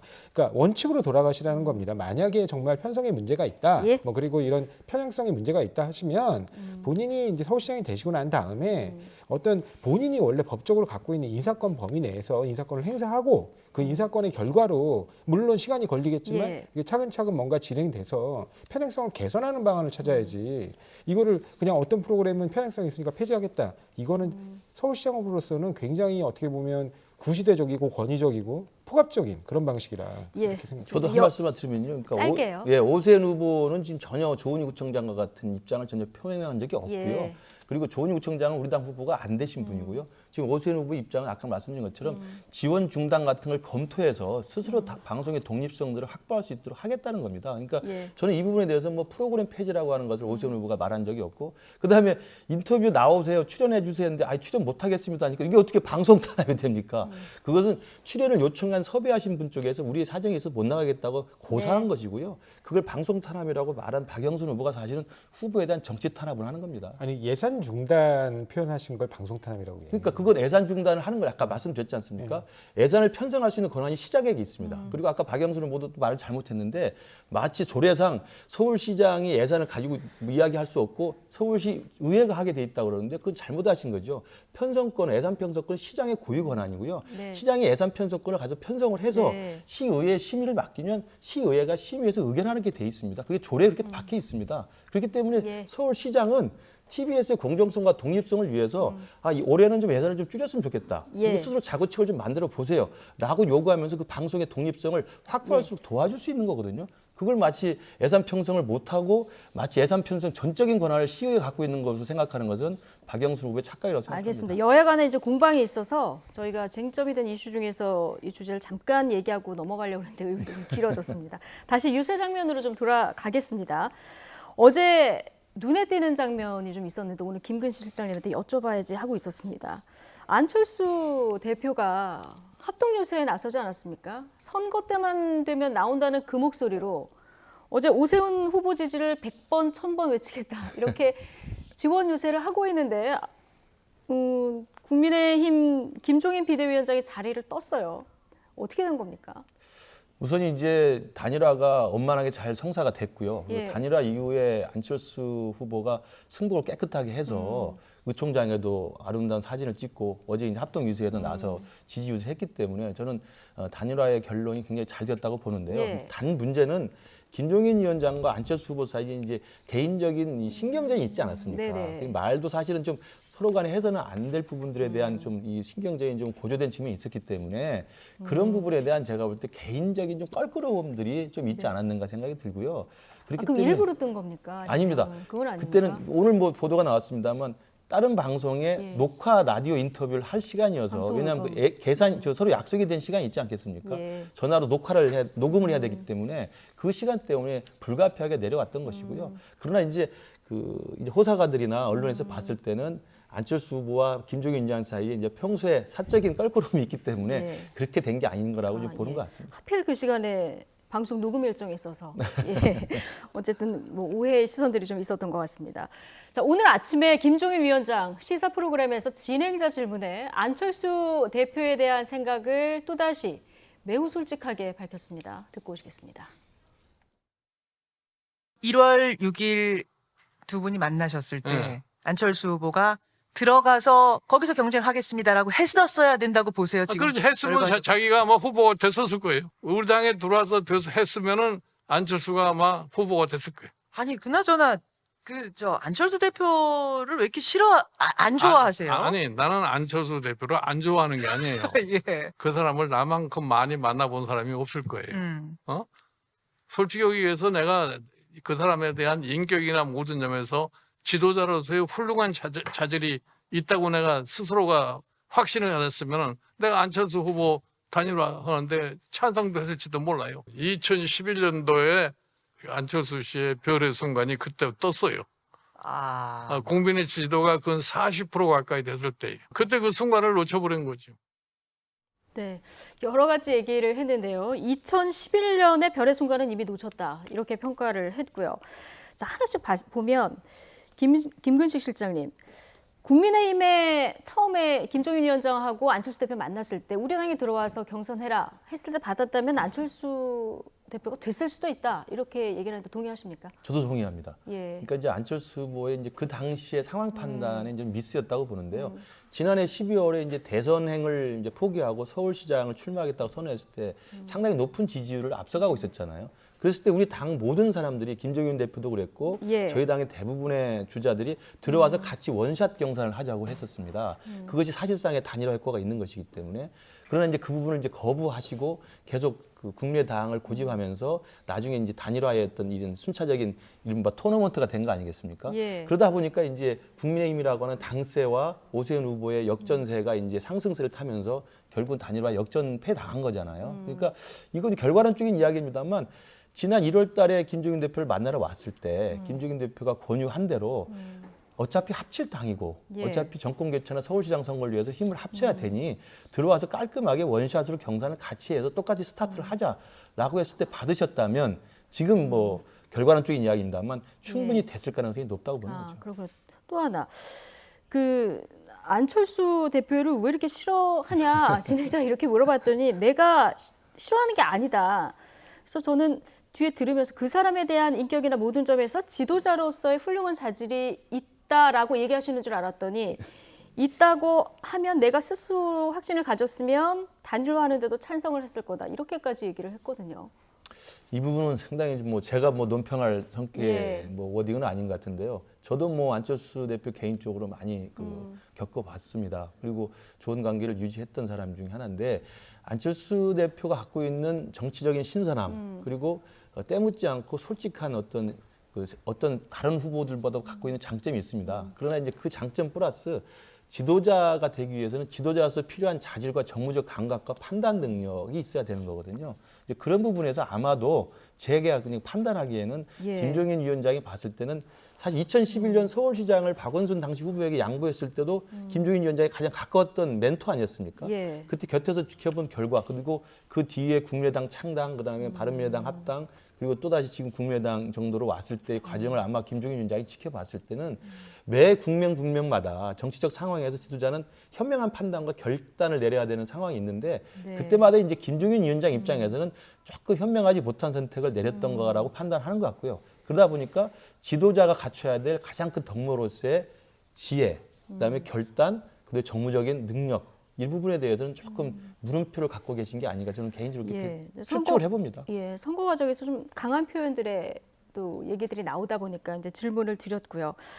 하나만 더 짚어보자면 그 안철수 대표는 별의 순간 놓쳤다라고 얘기를 했는데 지금 윤석열 총장 최근 지지율이 높은 윤석열 총장에 대해서 물었더니 별의 순간 포착했고 진짜 잘 준비하면 별을 딴다 이렇게 얘기했거든요. 사실은 근데 이게 참 딜레마인 게 예. 이렇게 신성처럼 이렇게 나타나시는 분들이 결국에는 어떤 기존 정치권에 대한 실망에 대한 국민들의 표현이라고 봅니다. 예. 근데 본인이 스스로 정치를 선언하면서 정치권에 이제 본격적으로 몸을 담기 시작하면 그분도 정치인이거든요. 그렇게 되면. 그러면 결국에는 정치권이 국민들로부터 짊어져야 할 모든 책임도 함께 지게 되는 거예요. 예.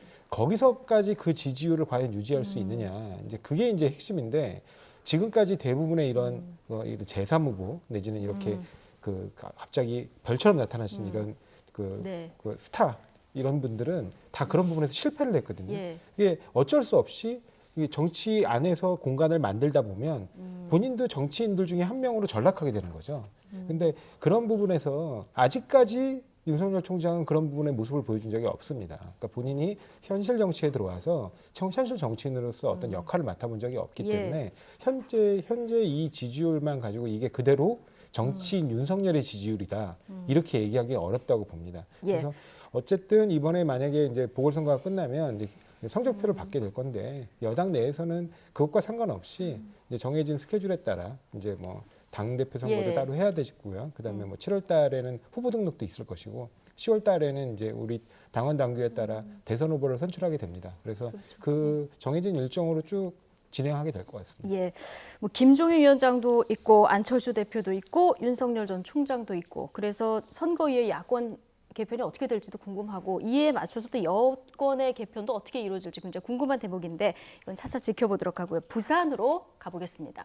부산에서는 지금 김영춘, 박형준 두 후보가 격돌을 벌이고 있는데요. 민주당 김영춘 후보는 부산 위기 해결사가 되겠다, 경제시장을 강조했고요. 국민의힘 박형준 후보는 역사상 가장 부끄러운 이유로 치러지는 선거임을 강조했습니다. 같이 듣고 오시겠습니다. 멋진 도시를 부활시키기 위해서 저 김영춘이 꼭 승리하겠습니다. 경제시장, 부산 위기 해결사가 되어서 부산 다시 살리는 그 선거 꼭 치러내겠습니다. 역사상 가장 부끄러운 이유로 치러지는 선거가 되었습니다. 이번 선거에서 시민들이 정의가 살아있다는 것을 보여주셔야 합니다. 네, 여당에서는 박형준 후보 개인 의혹을 꾸준히 제기하고 있는데 오늘도 김태년 권한대행이 박형준 후보에 대해서 일 의혹 흑역사다, 부산 발전의 짐이다 이렇게까지 얘기했는데 여러 가지 의혹을 제기하고 계신데 이게 나중에까지 문제가 될 만한 부분이 있다고 보시는 겁니까? 뭐 당연합니다. 왜냐하면 지금 당장에만도 뭐 MBC에서 보도가 있었나요? 하여튼 그 토지에 이미 굉장히 호화 주택으로 보입니다. 뭐 지금 본인이 이제 추가 신고하겠다는 것도 미신고 건물 말씀하시는 거예요? 예, 그래 미신고 건물인데요. 그 건물 보면 뭐 이제 6억 원대가 넘는 그러니까 건축비가 들어간 것으로 보입니다. 그래서 그런 주택을 지어놓고 등기를 하지 않았다는 이유로 재산 신고에서까지 누락했거든요. 근데 이거는 너무 의도가 뻔히 보이는 거예요. 왜냐하면 지금 본인이 그 이른바 부산에서 가장 핫 이슈라고 하는 LCT에 지금 현재 막 시가 한 40억 원에 달한다는 굉장히 고급 아파트를 보유하고 있는데 여기에 대해서 더해서 별장과 같은 또 주택을 별도로 보유한다면 1가구 2주택 논란이 나올 수가 있거든요. 그리고 이런 부분들은 현재 지금 이런 주택에 대한 흉흉한 민심에 직격탄을 맞을 가능성이 있습니다. 그래서 의도적으로 회피한 게 아닌가를 의심할 수밖에 없는 상황이고요. 그 외에도 뭐 심지어 뭐 계속해서 나오고 있는데 예를 들면 이번에 대학에서도 이제 본인이 강의를 해야 되는 이제 교수시니까. 근데 사실은 이렇게 출마를 결심하시면 당연히 휴직계를 냈어야죠. 근데 과거 조국 전 장관에 대해서 그런 휴직계 안 냈다면서 얼마나 비판을 많이 했습니까? 근데 본인도 정작 선거에 출마하면서 심지어 단일화가 될 때까지도 안 냈어요. 휴직계를. 그러다가 뒤늦게 부랴부랴 폐강을 하게 되면서 사실은 그 수강 신청한 학생들에게 피해를 준 거거든요. 그러니까 이러한 부도덕함 내지는 표리부동한 모습, 그다음에 본인에게 굉장히 내로남불한 그 모습들이 과연 이 부산 시민들이 볼 때 어떤 모습을 비춰줄지 아까 말씀하셨잖아요.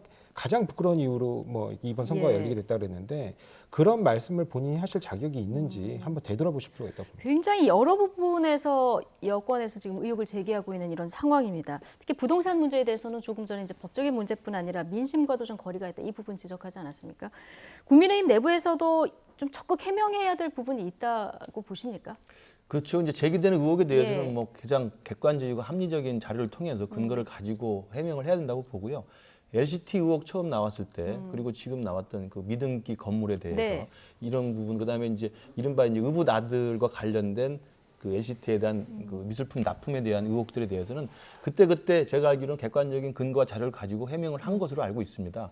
물론 그 자체가 고가의 아파트에 살고 있다는 그 사실만으로도 이제 민심에 약간의 좀 불편함이 생길 수도 있고, 그다음에 실수일지언정 어쨌든 그 등기 건물을 하지 않고 등기하지 않았던 것도 뭐 하나의 착오일 수도 있고 여러 가지 그런 눈길을 끌 수는 있습니다만, 제가 좀 부탁드리고 싶은 것은 박영준 후보의 제기된 여러 가지 의혹에 대해서는 국민의힘이나 당시 그 선대위 차원에서 적극적으로 해명하고 설명해야 될 충분한 의무가 있습니다만, 지금의 부산시장에 관련된 이 보궐선거가 어떻게 발생을 했고 어떻게 진행돼야 되는지에 대해서 우리가 지금 생각을 기본적으로 돌아가야 되는데, 정책이나 그 비전에 대한 이야기를 가지고 미래에 대한 이야기를 해야 되는데 과거에 대한 이야기를 가지고 너무 네거티브에 집중하다 보니까 선거 자체가 좀 이전투가 되는 게 아니냐는 좀 부작용이 있는 것 같습니다. 그렇습니다. 선거 열기가 이렇게 뜨겁다 보니까 상대방에 대한 선을 넘는 공격도 지금 나오고 있습니다.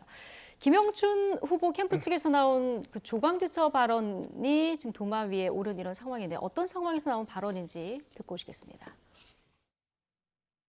민주당에서는 그 아네타 릴레이를 좀 하고 있고, 예전에 뭐 조국 전 장관이나 김부겸 뭐 여러 가지 그 그 문재인 정권의 인사들이 이 부동산 문제가 터질 때마다 이것은 나라는 상관이 없다, 아내 탓이다라고 해서 전부 이제 아내 탓을 돌리는 거에 대해서 우리 부산 시민뿐만 아니라 우리 국민 전체가 상당히 좀 분노를 좀 많이 했습니다. 조강지처라는 뜻을 아시는지, 몹시 가난하고 힘들 때 그 고난을 함께 겪었던 아내의 말을 지칭하는 것 아니겠습니까?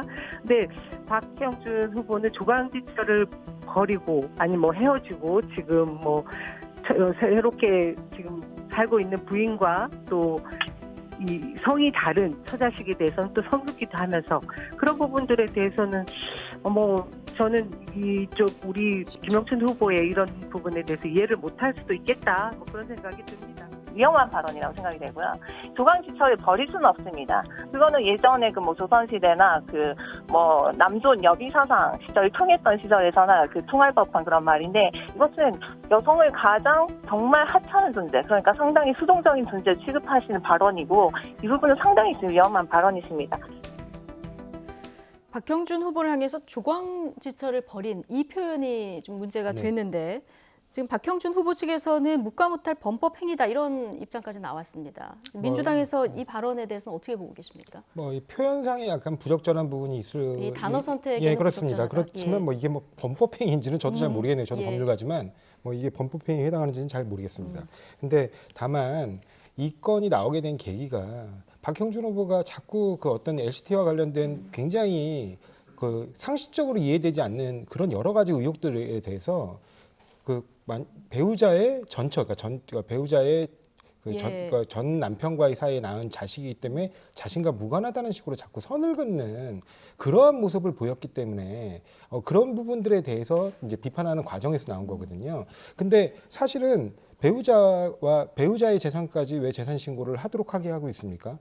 경제적으로 같은 공동체로서 그 경제적 이익을 향유하기 때문이거든요. 근데 지금 보면 그 배우자와 그 배우자의 그 아들이죠. 물론 박형준 후보와 혈연 관계는 없습니다. 그렇지, 인척 관계인 거죠. 근데 혈연 관계는 없지만 배우자의 그 자식들과는 굉장히 활발한 어떤 경제적 공동체 관계를 유지하고 있거든요. 예를 들면 주택 분양권을 샀는데 그걸 어머니한테 부담이 된다고 넘긴다든가, 아니면 같이 그런 어떤 미술관 미술 화廊 같은 거 운영을 공동으로 한다든가, 그런 기획 회사를 공동으로 운영한다든가 그런 모습들을 보이고 있거든요. 그러니까 어떻게 보면 그 재산 형성 과정에 나올 수 있는 여러 가지 의혹들에서 항상 함께 움직이는 부분들이 있기 때문에 비판했던 것인데, 그거에 대해서 배우자가 전 남편과의 사이에 낳은 아이고 내 친아들이 아니기 때문에 모르겠다라는 식으로 선을 긋는 그러한 무책임한 태도에 대해서 지적하는 겁니다. 이 발언에 대해서 어떻게 보십니까? 조광지처를 버렸다고 이야기하는 건 일종의 이제 인신공격이죠. 지금 대한민국 사회에 이혼한 가정들, 그다음에 재혼한 가정들이 얼마나 많습니까? 그럼 그분들한테 조광지처를 버렸다라고 한쪽을 이렇게 비난하는 듯한 이야기를 해버리면 공식 선대위에서 할 수 있는 이야기는 저는 아니라고 생각하고요. 왜냐하면 지금 그 LCT 의혹도 그 말씀하신 것처럼 1999년에 박형준 후보가 지금의 배우자랑 재혼을 했습니다. 20년 훨씬 전 일입니다. 근데 99년에 재혼했을 당시에 그 두 자녀는, 그러니까 친부가 따로 있는, 그리고 그 친부와 지금 가족 관계를 형성하고 있는 그 두 자녀는 이미 장성한 상태였습니다. 그렇기 때문에 그 뒤에는 지금 이제 배우자는 실제 자기 혈연이기 때문에 계속 교류하고 또 소통할 수 있었지만 박형준 후보와는 사실 무관할 수밖에 없는 그런 좀 개인 사적인 비극적인 과정이 있는 거예요. 그런 부분을 가지고 LCT에서 이야기를 하니까 그 부분에 대해서는 좀 선을 그었다고 이야기를 할 수 있는 건데, 근데 이 조광지처 얘기는 또 전혀 다른 이야기 아닙니까? 그 부분이 아니라 전혀 그럼 전처는 어떻게 한 거야? 라는 식으로 이야기가 나오기 때문에 전처와 합의 이혼한 겁니다. 그렇기 때문에 이 부분에 대해서 이혼하고 재혼한 수많은 대한민국의 가정들에 대해서 조광지처를 버렸다는 식으로 공격을 하는 건 제가 볼 때 그 공식 선대위의 대변인이 할 수 있는 단어는 아니라고 생각합니다. 그래서 그 표현 자체는 적절하지 않다는 얘기를 해주셨고요. 알겠습니다. 12일 앞으로 다가온 재보궐선거 여러 이슈들에 대해서 오늘 조상호 더불어민주당 전 상근 부대변인, 그리고 김근식 국민의힘 비전전략실장 두 분과 이야기 나눠봤습니다. 고맙습니다.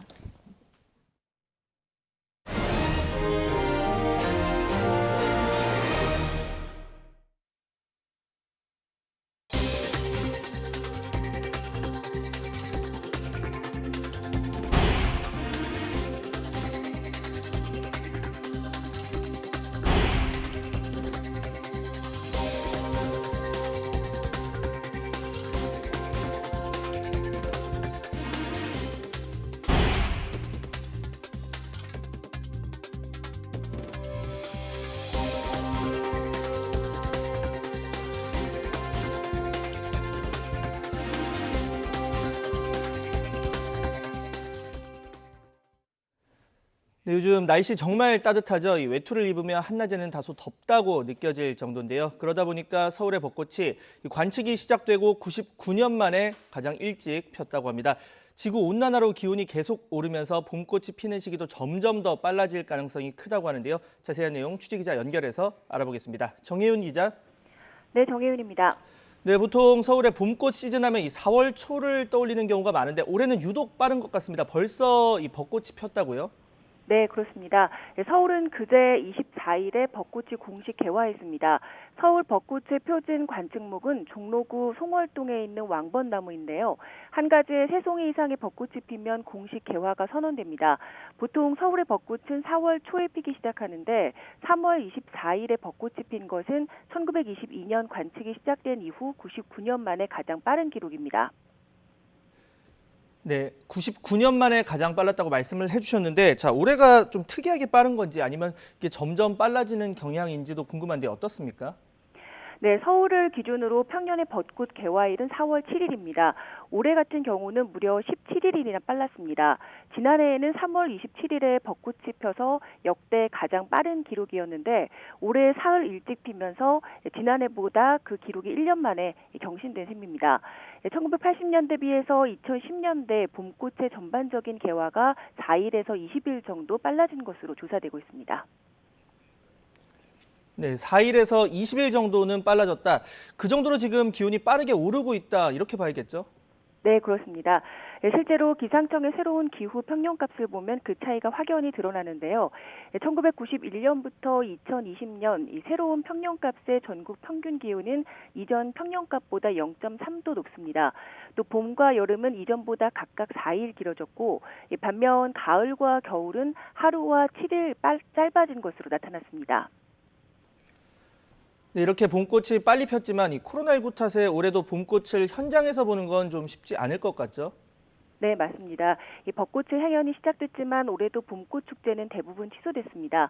다만 서울 여의도 봄꽃 축제의 경우는 온라인 축제와 인터넷 추천제를 통해서 제한적인 벚꽃 관람객을 허용할 방침인데요.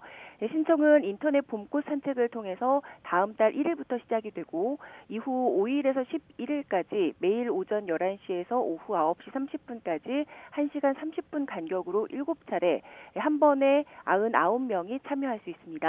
1인당 최대 3명의 동반인이 벚꽃 관람을 할 수 있을 전망입니다. 지금까지 YTN 정혜윤입니다. 네, 보신 것처럼 서울에도 벚꽃이 폈습니다. 완연한 봄 기운 속 남쪽에서부터 봄꽃 개화 소식이 들려오고 있는 건데요. 코로나19로 올해도 봄꽃 관련 축제는 줄줄이 취소됐습니다. 하지만 축제가 없어도 많은 인파가 몰릴 것으로 보여 방역 당국에도 비상이 걸렸습니다. 김종호 기자가 보도합니다. 산책로 위로 낮게 들이운 나뭇가지가 하얀 꽃잎으로 물들었습니다. 좁은 산책로를 따라 긴 벚꽃 터널이 생겨 장관을 연출합니다. 평일이지만 산책로는 꽃을 보러 온 시민들로 가득합니다. 부산 지역 벚꽃 명소 가운데 하나인 낙동 제방 벚꽃길입니다. 매년 봄에 열리다가 지난해 코로나19로 취소됐던 벚꽃 축제는 올해도 열리지 않습니다. 축제가 없다고 해서 산책로가 폐쇄되는 건 아니어서 주말이 되면 꽃도 인파도 절정을 이룰 전망입니다. 부산 온천천도 꽃망울을 터뜨린 벚나무로 화사함이 하루가 다릅니다. 마찬가지로 이번 주말이면 꽃 구경 인파로 붐빌 전망이어서 가장 걱정되는 게 코로나19 방역입니다. 벚꽃 명소가 있는 지자체는 거리 두기 실천을 강조하는 현수막을 더 붙이고 화장실 등 다중이용시설 소독도 강화하는 등의 대책은 마련했습니다. 지금 안 그래도 이번 주가 좀 절정이 돼서요. 모여있거나 음식물 섭취하는 거 못하게 하려고 제동하는 걸로 하고 있거든요. 하지만 인파를 차단하거나 대규모 인력을 투입해 관리하는 적극적 조치는 아닙니다. 야외라고 하더라도 밀집된 장소에서는 감염의 전파가 이루어질 수 있다는 점을 좀 기억해 주셨으면 합니다. 자칫 꽃 구경에 실종될 수 있는 거리 두기. 지자체가 소극적 방역 대책을 마련한 만큼 시민들 주의가 더 필요한 상황입니다. YTN 김종호입니다. 오는 일요일까지였던 지금의 거리두기 단계와 5인 이상 모임 금지가 2주 더 연장됩니다. 정세균 국무총리는 하루 300에서 400명대 확진자 수가 10주째 이어지는 가운데 이 거리 두기에 대한 긴장감이 느슨해지고 있어 우려스럽다며 이같이 밝혔습니다. 구체적인 연장 기간은 오는 29일부터 다음 달 11일까지입니다. 정 총리는 추가적인 방역 조치도 시행하겠다며 새로운 거리 두기 체계 개편 차원에서 준비했던 기본 방역 수칙을 적용해 다중이용시설의 출입자 관리를 강화하고 진단 검사를 확대하겠다고 설명했습니다. 코로나19 신규 확진자가 4일째 400명대로 증가세가 이어졌습니다. 중앙방역대책본부는 오늘 0시 기준 국내 확진자가 494명 추가돼 누적 10만 770명이라고 밝혔습니다. 지역 발생은 471명으로 이 가운데 수도권에서만 336명이 확진 판정을 받았습니다. 수도권을 포함한 15개 시도로 감염이 확산한 가운데 세종과 울산에서만 확진자가 나오지 않았습니다. 브라질발 변이 바이러스가 무서운 속도로 퍼지면서 남미의 코로나19 확산세가 심상치 않습니다. 브라질은 하루 신규 확진자 10만 명을 넘겼고 주변 나라들 역시 코로나 사태 이후 최악의 상황을 맞고 있습니다. 보도에 김형근 기자입니다. 브라질은 코로나 사태 후 처음으로 하루 신규 확진자가 10만 명을 넘어섰습니다. 미국보다 거의 2배 정도 많습니다. 브라질과 국경을 맞댄 나라들도 심상치 않습니다. 페루 역시 신규 확진자가 12,000명을 넘어서며 역대 최고치를 기록했습니다. 환자가 급증하면서 의료용 산소가 부족해 비상이 걸렸습니다. Tenemos una crisis de oxígeno, que es algo muy lamentable que las personas estén muriendo por falta de oxígeno, mueren en su casa, mueren en los hospitales. 파라과이도 신규 확진자 최다 기록을 갈아치웠습니다. 병상은 이미 포화 상태에 도달했습니다. 우루과이도 최근 신규 확진자가 처음으로 2,000명을 웃돌았습니다. 베네수엘라도 지난해 9월 이후 처음으로 1,000명대 확진자가 나왔습니다. 브라질과 국경을 맞대지 않은 칠레도 최근 역대 최고치를 경신했습니다. 이 같은 남미 코로나19 확산의 주범은 브라질 아마존 지역에서 나타난 P1 변이 바이러스입니다. 기존 바이러스보다 전염력이 더 강한 데다 중증 위험도도 더 높습니다. Agora é o momento de ficar em casa. A gente tem uma nova variante do vírus, que é a variante P1, que está circulando na cidade, está circulando intensamente. Tem uma nova variante que pode ser mais grave do que a variante anterior. 남미 국가들은 변이 바이러스 확산을 차단하기 위해 안간힘을 쓰고 있습니다. 칠레는 수도 산티아고 전역을 봉쇄하기로 했습니다. 페루와 파라과이도 부활절 연휴를 앞두고 전국적인 봉쇄에 들어갈 예정입니다. 세계보건기구 WHO는 남미의 폭발적인 확산세가 전 세계를 위협할 가능성이 크다고 경고했습니다. YTN 김영근입니다. 국제통화기금 IMF가 올해 우리 경제 성장률 전망치를 2달 만에 0.5%포인트 상향 조정했습니다. 다만 경기 회복 신호가 확실해질 때까지는 시장에 돈이 더 돌도록 만드는 확장적 거시정책 기조를 유지해달라고 권고했습니다. 보도에 오인석 기자입니다. 재정통화당국과 연례 협의를 마친 IMF가 올해 우리 경제 성장 전망을 대폭 상향 조정했습니다. 지난 1월 3.1% 성장 전망치를 불과 2달 만에 0.5%포인트 높여 3.6% 성장할 것으로 예측했습니다. 이는 정부 전망치 3.2%를 비롯해 한국은행과 OECD, KDI 전망치보다 높은 수준입니다. IMF는 주요국 경기 회복에 따른 수출과 투자 증가세, 여기에 15조 원의 추가 경정 예산안 등을 반영했다고 밝혔습니다. 반면에 서비스 분야와 소비는 미흡하고 고용 분야는 여전히 코로나 이전보다 상당히 낮은 수준이라고 지적했습니다. IMF는 경기 회복 신호가 확실해질 때까지 확장적 거시정책 기조를 유지할 것을 권고했습니다. 추가 재정 확대를 통해 피해 계층에 대한 선별 지원이 필요하다고 조언했습니다. 통화 정책과 관련해서는 보다 완화적인 통화 정책은 향후 경제 회복을 견고히 하고 물가 안정 목표에 더욱 가깝게 운영하는 데 기여할 것이라고 진단했습니다. 가계부채 증가세가 지속될 경우에는 규제를 강화할 필요가 있다고 권고했습니다. 기획재정부는 IMF의 평가는 우리 경제가 코로나 위기에서 가장 강하게 빨리 회복하는 선도그룹 국가 중 하나라는 것을 의미한다고 강조했습니다. 민생 경제가 어렵고 고용 충격도 크지만 우리 모두 이러한 경제 전망, 지표 개선이 주는 흐름세에 보다 자신감을 갖고 지금의 위기를 이겨내고 다시 일어서고 회복 경로를 따라 달려나가야 할 것입니다. 정부는 4차 재난지원금을 신속히 집행하고 신성장 동력 확보와 포용성 제고 등 한국판 뉴딜 추진을 더욱 가속화하겠다고 밝혔습니다. YTN 오윤석입니다.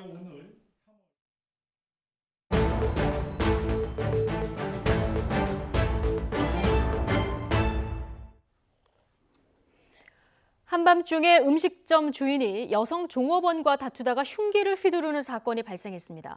살려달라고 소리치는 목소리를 근처를 지나던 새벽 배송기사가 들었고 현장에 뛰어들어서 추가 범행을 막았습니다. 종업원은 생명에 지장이 없는 것으로 전해졌는데요. 취재기자 연결해서 조금 더 자세히 들어보겠습니다. 신준명 기자. 네, 사회부입니다. 예, 먼저 사건이 발생한 건 어제 새벽이죠? 네, 그렇습니다. 우선 긴박한 상황이 담긴 당시 CCTV 영상을 살펴보겠습니다. 한 여성이 다급하게 도망치고 남성이 그 뒤를 쫓습니다. 이내 붙잡힌 여성은 바닥에 넘어지고 쉽게 일어서지 못합니다. 어제 새벽 1시 반쯤 경기 김포시 사우동의 한 골목길에서 벌어진 일입니다. 늦은 밤 해당 골목길엔 지나다니는 사람도 많지 않아서 추가 범행이 우려되는 상황이었는데 다행히 이를 목격한 한 차량 운전자가 차에서 내립니다. 휴대전화로 112에 신고하며 둘 사이를 갈라놓습니다. 남성은 현장을 떠나고 곧 출동한 경찰은 남성을 뒤쫓습니다. 머리를 다친 여성은 피를 많이 흘린 채로 구급차에 실려 병원에 이송됐습니다. 다행히 생명에는 지장이 없는 것으로 전해졌습니다. 신고자 김학렬 씨는 새벽 배송에 나섰다가 현장을 목격했는데 여성의 비명과 살려달라는 다급한 요청에 이를 그냥 지나칠 수 없었다고 말했습니다. 도와달라고 말씀하신 게 아니라 살려달라고 말씀을 하셨어요. 사람이 살려달라고 그러면은 일단 살려주는 게 도리잖아요. 예. 자, 그런데 두 사이에 대체 어떤 일이 있었던 겁니까? 네, 초밥집을 운영하는 40대 남성 A씨와 종업원 40대 여성 B씨 사이에서 벌어진 일입니다. A씨가 운영하는 식당에서 둘이 함께 술을 마시다 시비가 붙은 것으로 조사됐습니다. A씨와 B씨 모두 만취한 상태였다고 하는데 A씨가 가게 안에서 흉기를 휘둘렀고 B씨는 머리를 다친 뒤 뛰쳐나온 것으로 전해졌습니다. 당시 B씨는 피를 굉장히 많이 흘리고 있었다는데 신고자의 이야기를 직접 들어보겠습니다. 얼굴에 이제 피를 흘리고 계신 게 보이더라고요. 거의 눈 빼고는 다 얼굴이 다 피에 젖어 계셨어요. 경찰은 특수상해 혐의로 A씨를 현행범 체포했습니다. 범행 동기와 사건 경위 등에 대해 A씨와 B씨의 진술이 엇갈리는 부분이 있어서 추가 조사가 진행되고 있고 경찰은 A씨에 대한 구속영장 신청을 검토하고 있습니다. 지금까지 사회부에서 전해드렸습니다.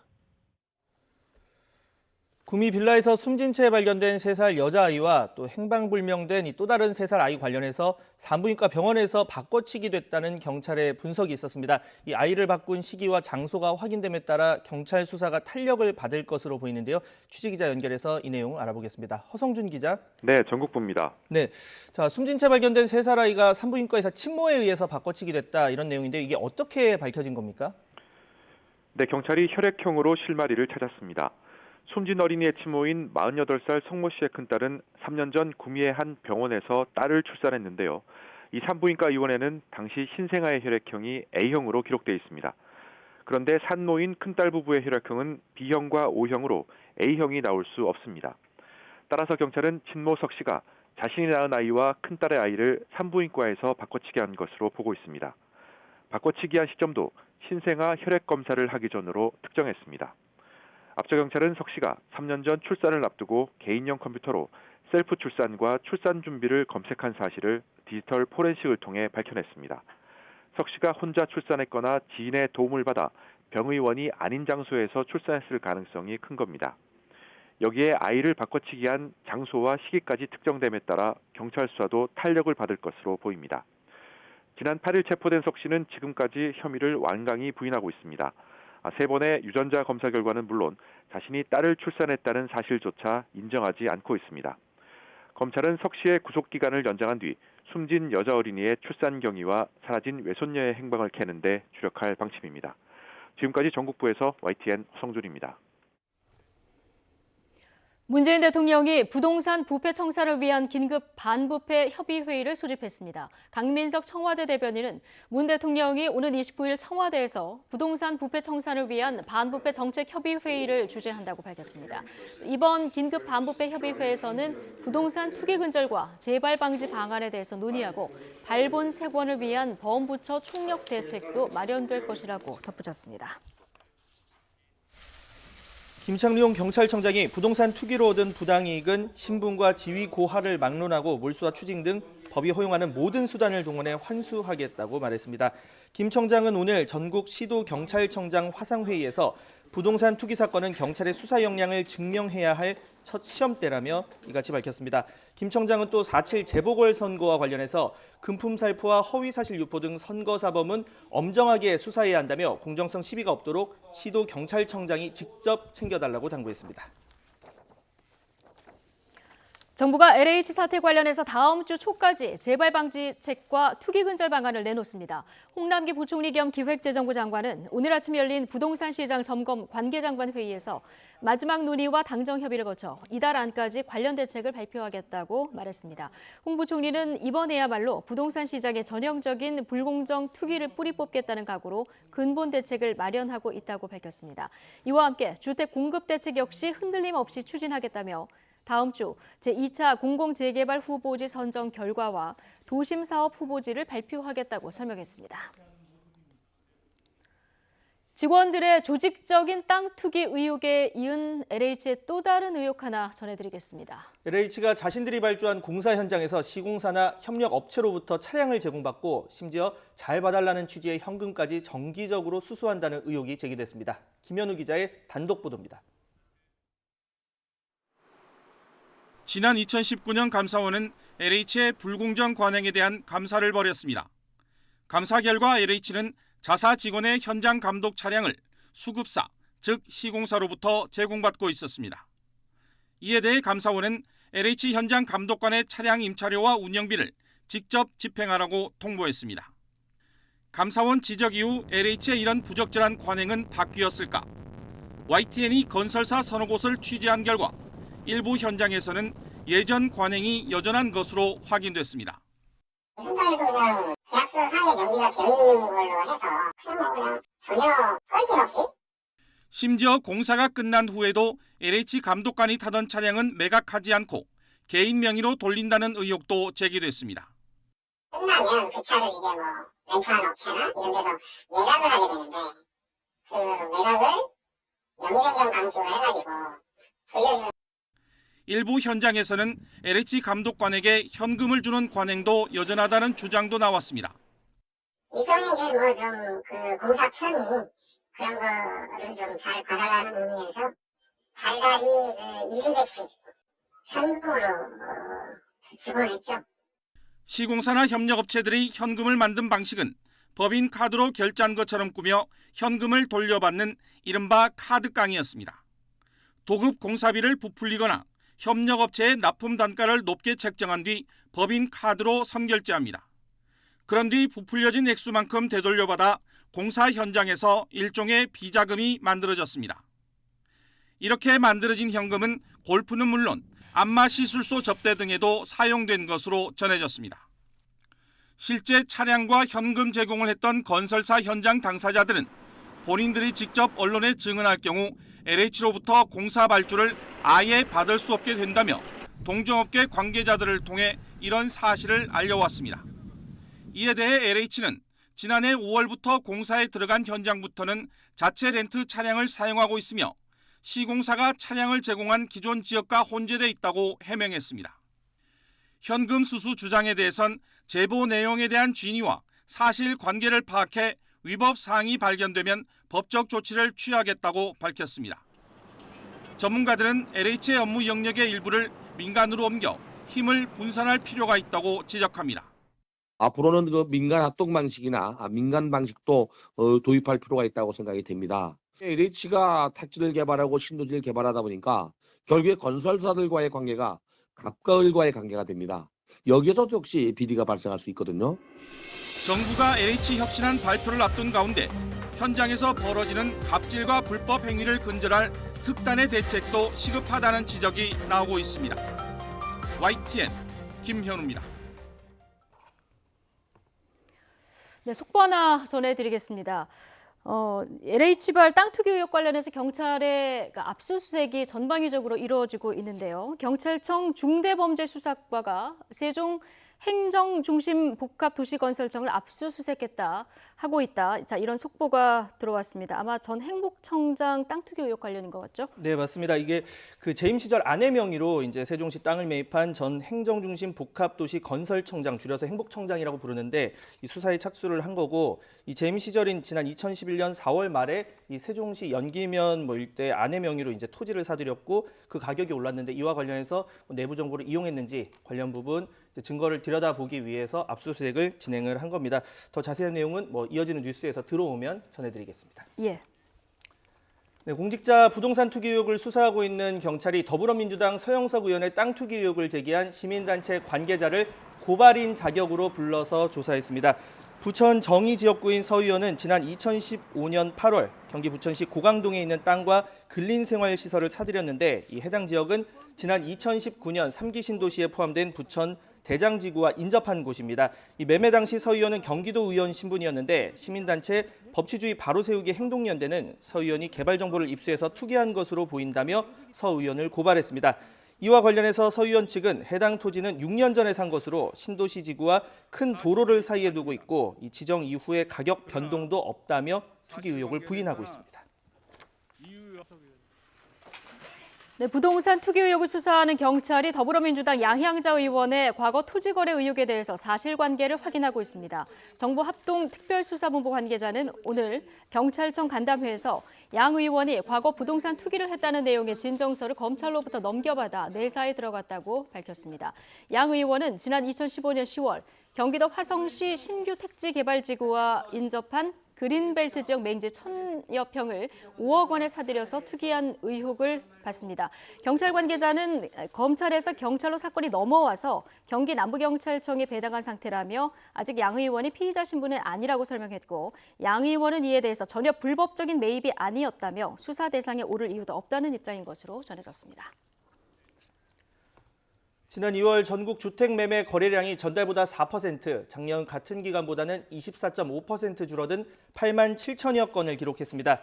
수도권의 거래량은 4만 7천여 건으로 전달 대비 0.6% 늘었지만 1년 전보다는 28.6% 줄었고, 비수도권은 3만 9천여 건으로 전달보다 9.1%, 작년 같은 달보다는 18.9% 각각 감소했습니다. 지난달 전세와 월세 거래량은 19만 9천여 건으로 지난 1월보다 10.9% 늘었고 1년 전보다는 11.2% 줄었습니다.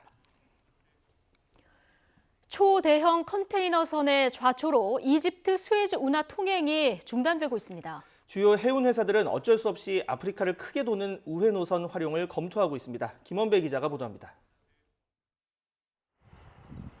이집트 수에즈 운하 한가운데에 있는 그레이트 비트 호수에서 선박들이 대기하고 있습니다.